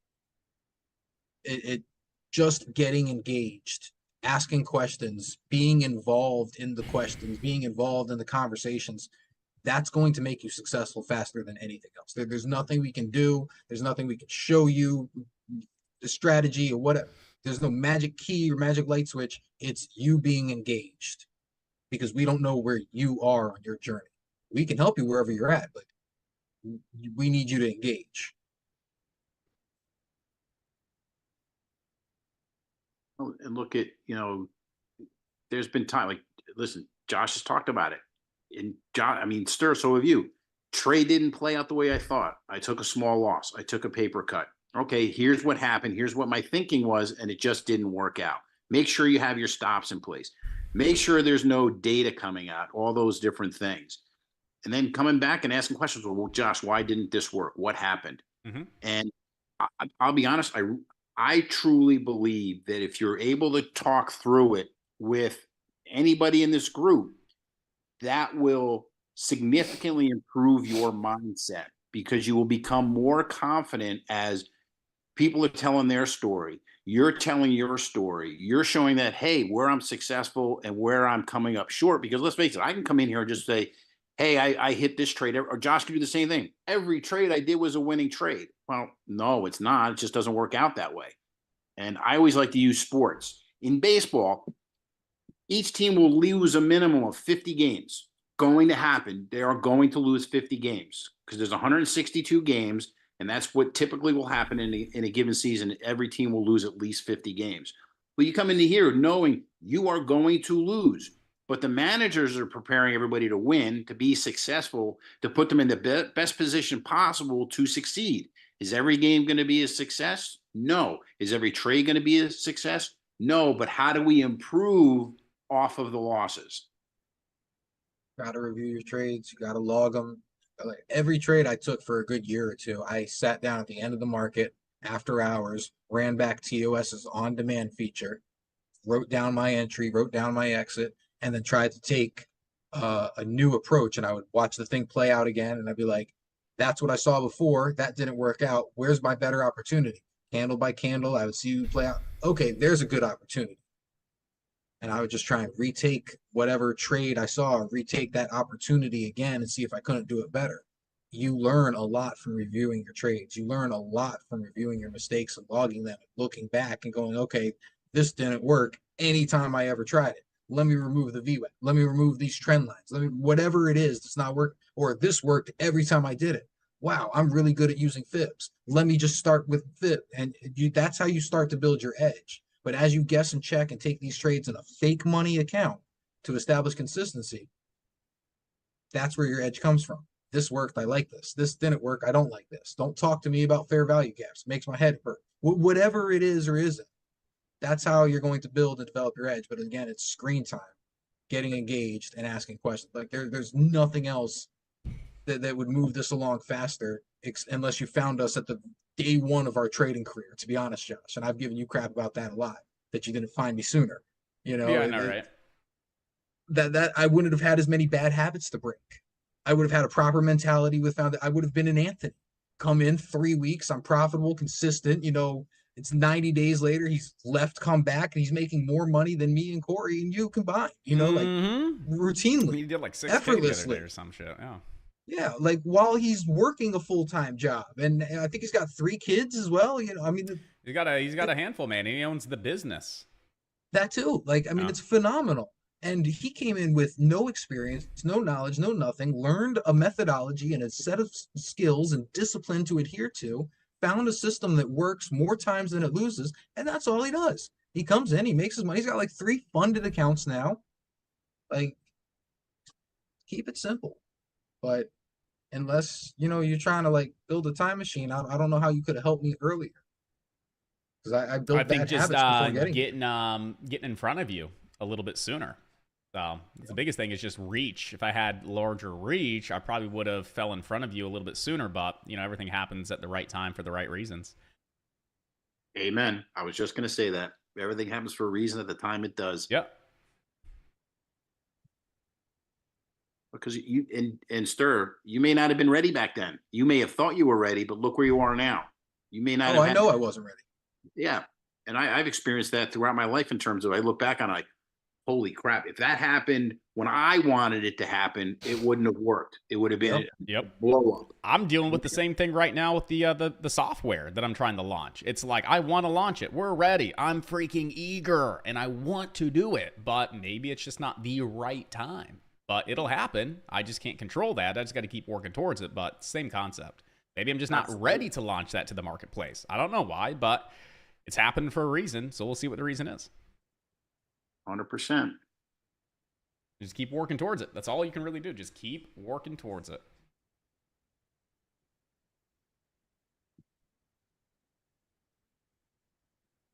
So we got another uptrend in the SPY now. Holy crap. Oh, and we're coming up into that zone, to the 50%er. It's a weekly hedge. I'd like to see a short setup up here.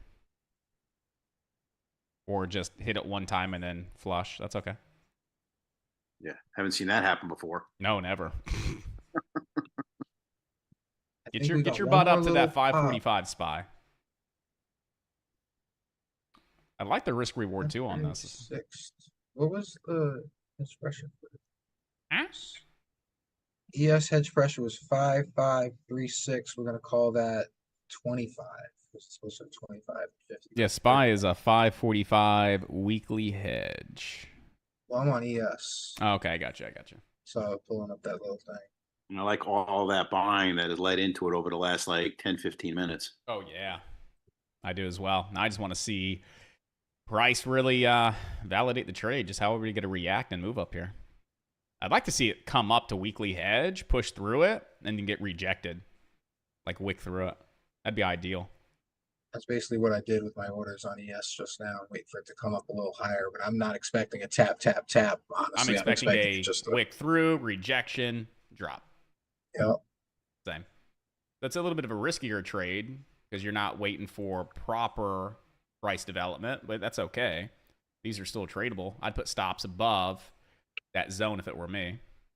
And I would target back down at this prior high where we broke above and consolidated there a little bit. It's a little bit of that 1 minute hiccup candle. I mean, that puts you close to a 3-to-1.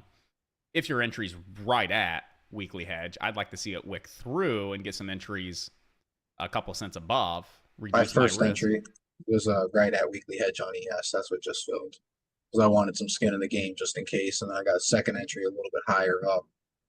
It'd be good if I switched from NQ to ES. So take the right side of the trade. Pump through.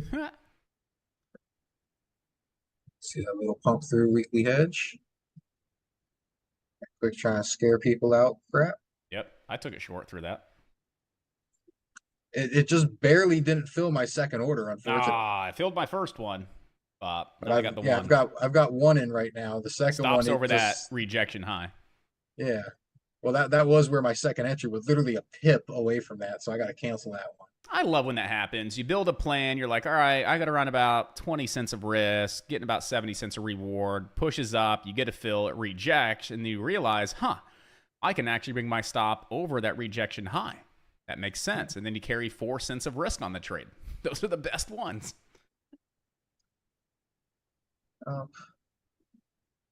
That's just a little lame.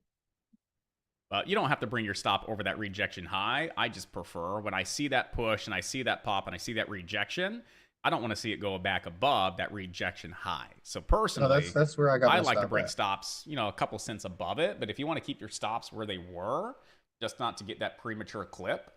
I mean, because if it clips me, that means it's going to come up a little bit higher into that block, and then I'll get a better entry. I'll be able to see a tap, tap, tap, or something like that. Yeah, like that just stopped me. I'll rather let it come up a little bit. Give me better confirmation. Because that's also yesterday's high a day on ES that we're currently fighting this resistance at this very moment. Who is that? Pre-market high to low a day now. Yeah, what's hedge pressure? What's resistance? Like what? And that, ladies and gentlemen, is why you have stop losses. 100%. Like if I was still holding this, like, oh no, it's going to work for me. I'm just further increasing my risk. Yeah, exactly. Instead, I took like what, a $60 loss? 32. I was at 80 whatever before. Now I'm at +5. Like it's a paper cut versus the potential that trade would have rolling right there. I would have gotten a 10-to-1 on it. I'll take that all day long. Oh yeah. I just need 10% of those trades to play out. Exactly. And I know at least 50 plus are going to play out. So I know it's a good system. Let's see what we do now, baby. We're breaking that zone. We're breaking that 50%. We're breaking weekly hedge. What could we see? A break of resistance followed by a retest as support for the next leg on up. We could see that. So if we see a proper retest, good price action at all of this support, yeah, that could lead to the next leg on up. Absolutely. We'd be looking to play that long. The only reason why you want to get short is if it were to reject hard back below all that resistance, like just dump right back below, and then it comes up and retests with a lower high. If that's what you saw, you would get short.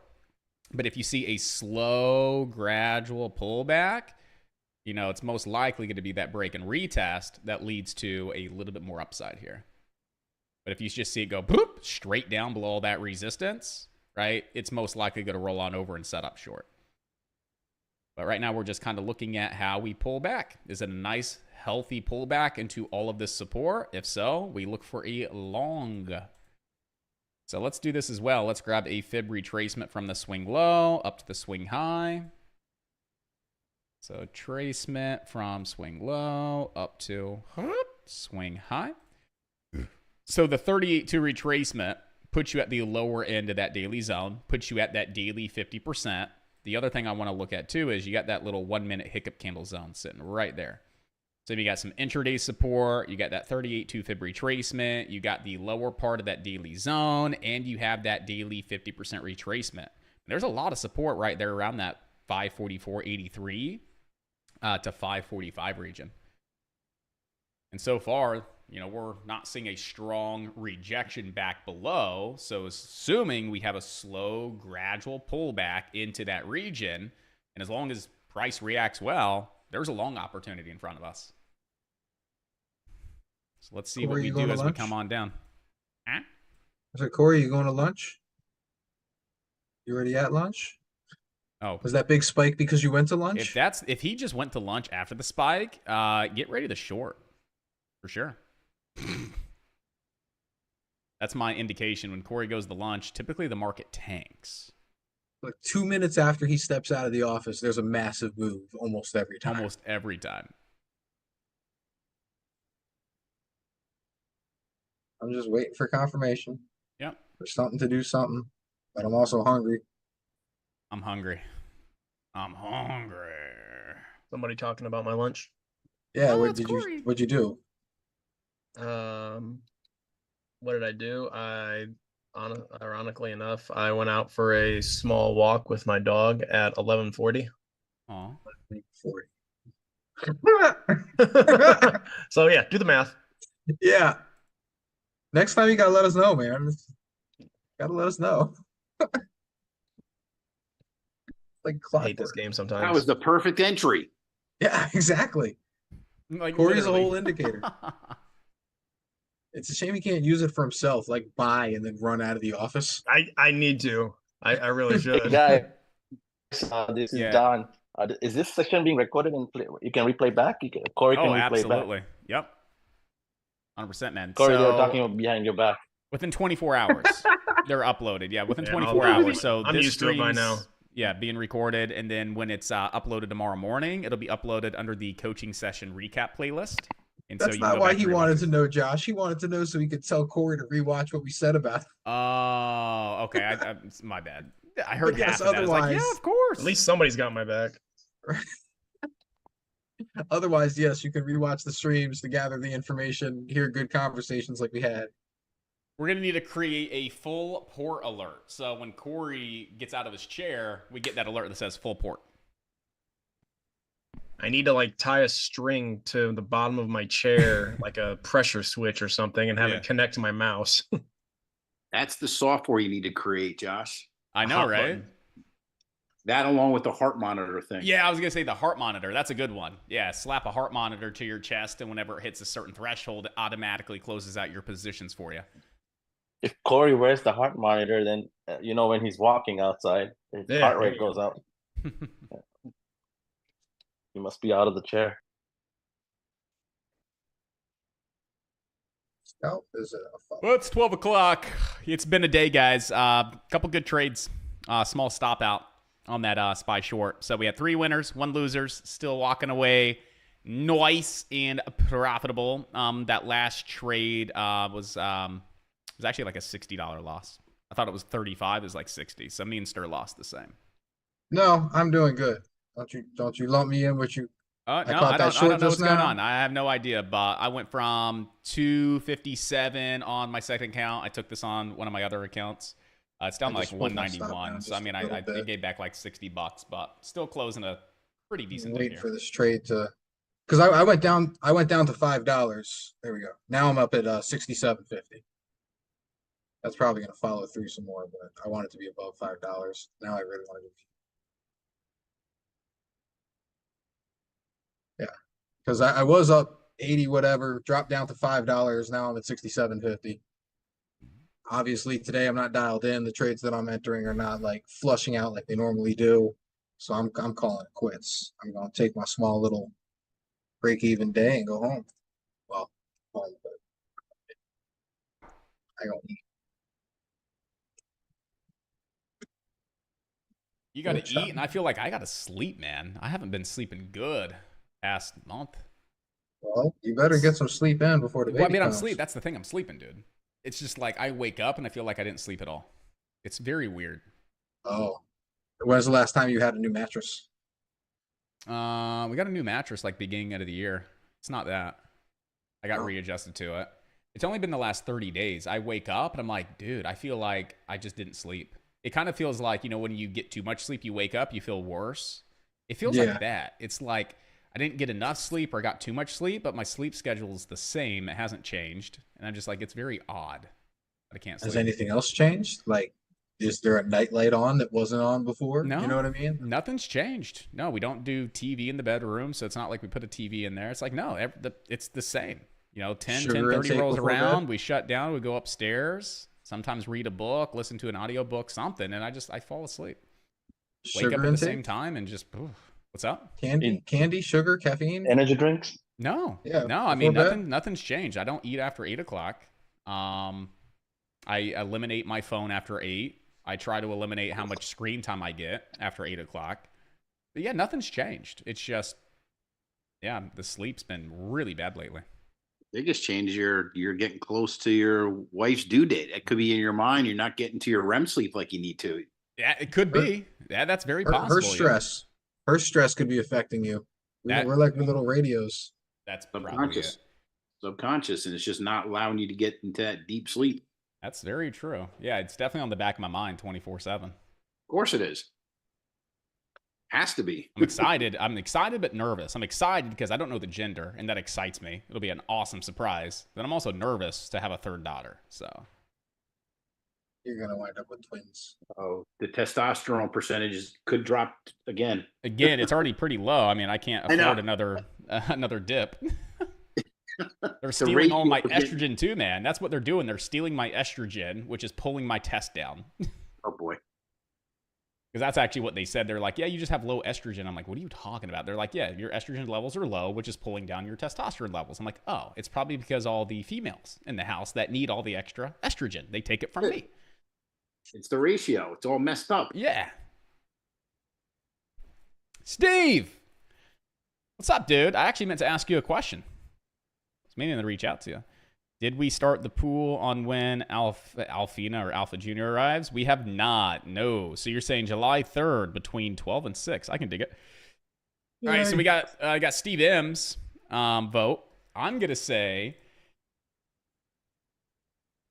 because her scheduled due date is 4th of July weekend, so the 5th, 6th, or 7th. I know typically she goes a couple of days after that. And if she is getting past that, she may want to talk about being induced. So I'm going to go with the 10th. Oh, hold on. I'm going to go with the 10th of July.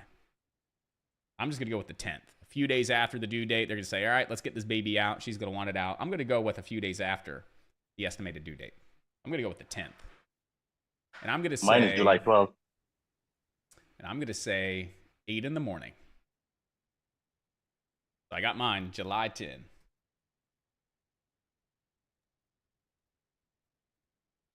We're gonna go with Monday at 9 a.m. on the 8th. Monday the 8th? Ooh. Right when you're getting excited, thinking it's past due and not gonna happen today, you'll be right in the flow of things, getting started for the market. Yep. I'm just looking at the Baby past two. My first 3 days past due before her water broke. The second was actually early because they needed to induce her for some reason, but she was most likely going full term, 100%. But they induced her like a few days early. So I'm thinking she's going to be a little bit late on this one. Regardless, I hope she has a smooth pregnancy, as smooth as that can be. Yeah. I mean, as smooth as it can be. Yeah. What's her due date? My arms were bleeding last time because she No inside squeezed my arms information. so blood. The due No date inside is... information. He's got to put a guess in first. No, inside it, because I already said it. I'll say it again. The expected due date is 4th of July weekend. Ooh. That's on a Fibonacci replacement on that. On the SPY? Oh no, I meant the due date. Oh, funny, dude. There's a fib retracement on that. She gonna pull back to the 50%. Pop that baby out. July This is how 5th. we- July This is how we 5th. use fib All right. spirals. Yep. So I'll leave you guys with this. You know how computers are all written in ones and zeros? That's the binary code that makes it all up, right? Yeah, digital. Yeah, so I believe we're in a simulation because of Fibonacci sequence. It's through everything.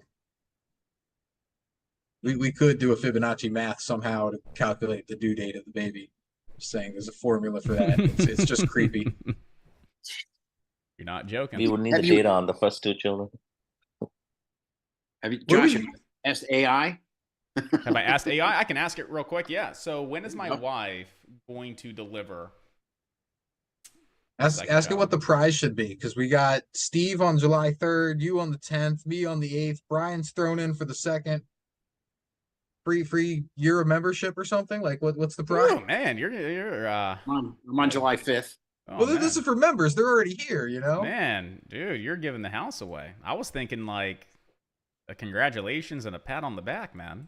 That's what I was going to say. Be an attaboy. Attaboy, good How job. about a You hat? guessed it right. Well, Steve got a poster. I don't even get a hat. I want something. Oh, we'll do something. We'll do something for sure. Whoever gets the closest without going over, the closest to it without going over, we'll figure something out and we'll do a little giveaway with it. We'll have some fun. It might just be a $5 gift card. No, we'll do something fun. It won't be no $5 or a pat on the back. We'll have some fun with it. This is some of the alpha day trading hats or T-shirts because those will be collector's item when the name changes. Yeah, I was gonna say, yeah, when alpha day trading becomes obsolete, not even a name change, it's just gonna be dissolved completely. Well, now the value of the hats is going to skyrocket. They're There you go. collector's So items. I'll still, absolutely the hats, the logos, the name. I mean that brand represents a lot with us. It's just right now moving forward, it creates a lot of confusion and a lot of confliction. What we've come to find out. So we're just gonna Because the dissolve new it name is all what together. happens when Hello Kitty screws you. Yeah, I love that, dude. I almost went and bought that domain this morning. But I did buy Hawk2 Trading just because it was only $10 and I can say I own it. So I bought it just for shits and giggles.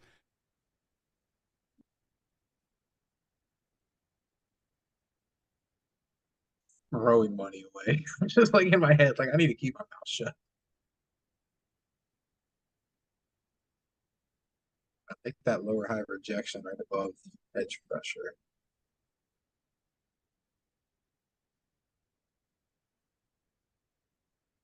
I have to name it after. Yeah, that's gonna be the gift. Yeah, so like whatever. So if it's a girl, Steve. Just the middle name. Yeah. So just go let your wife know, hey, sorry, hon, I've given away Just the middle rights to name. the middle name. So if it's a girl and Steve wins, it'll be I don't know. That'd be crazy. We only have one name picked out for a boy. Howard's Parker. You're not gonna do a junior? No juniors.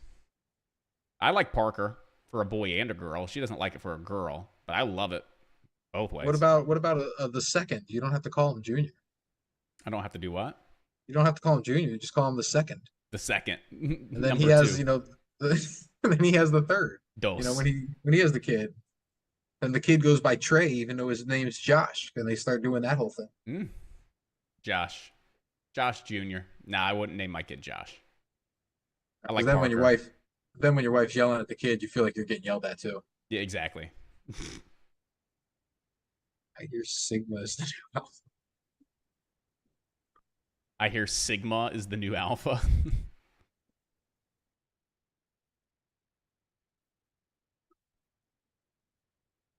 I meant to ask you, Steve. I got a new number, so it's like if you tried to text me, I wouldn't get it, but I have to send you a text. But I want to talk to you about some development sometime. I hear that you're a damn good developer. Maybe we can work together and get some stuff going, man.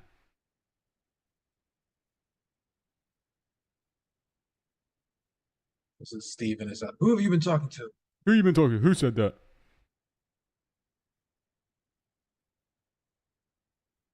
Rosenblatt upgrades out with a buy. I thought he did that this morning.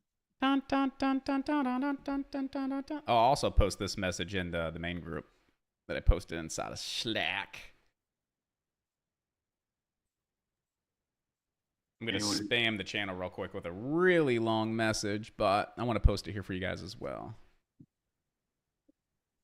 Yeah, I just saw that. So anyone who may be day trading swing trading NVIDIA, they just started their annual shareholder meeting. So you never know what comes out of those. Yeah, but they're at 124, and that's in my IRA. I'm so happy they dipped down and like instantly got bought back up.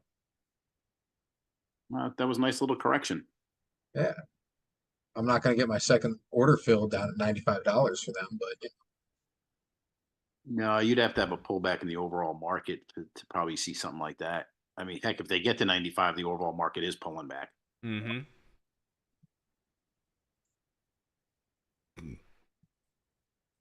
I'm trying this short again. It's just one contract because we got a lower high spike off of the weekly hedge pressure retest. So I would assume that weekly hedge pressure orders are typically getting filled, and we should see a little correction to the downside. I drew a fib from low a day to that high a day spike. That's where my first target is for exit at that 50%. The second one, if it does fill, which it looks like it's not going to, it looks like it's going to roll here without me. But the second one would have been down at the 61.8. ES. Yes, I'm charting on SPY and Right. trading ES simultaneously. Right. So I'll post this for. Right. Well, I'm gonna head post out. that- It's 12:12. I got to start getting prepped for some. Post that in some alerts, one-on-ones. Josh. I don't want to like spam chat and it just disappear. What? The big long message that you push. Oh, it's that. fine. I'll resend it if I need to. Okay. But no, we're gonna. There's one more little thing we're doing: pinning messages. So at least messages like that, I can pin it, and then like it shows at the top of the message room. Because there are certain messages like we should be pinning. Gotcha. So we're getting there. Development team is finally back from a freaking 2-month holiday. I'm like, what are you? 2-month holiday? Finally back. I got a list of 100 things, so that should be interesting. That short's playing out. I'm pulling my stop down just a little bit because I'm gonna head out, guys. I got to get prepped for some of these calls. All right. Till tomorrow. All right. Till tomorrow. Trade smart, trade safe. Have a blessed day. And I'll catch you guys back here tomorrow. Woo! Oh, you want me to still do the woo? I think There's no woo. my kid's sleeping, so you can do the woo. She hasn't been sleeping. Maybe that's it. She has had a really crappy sleep schedule too, so I'm not gonna wake her up. My wife will hate me. She only slept for like 4 or 5 hours last night. But 3, 2, 1, yeah, woo! One of these days, I'll get a switchboard and I'll have those little hotkey buttons to do the yeehaws. But keep it up, guys. Trade smart, trade safe. If you need me, you know where to find me. But I will catch you guys back here tomorrow morning.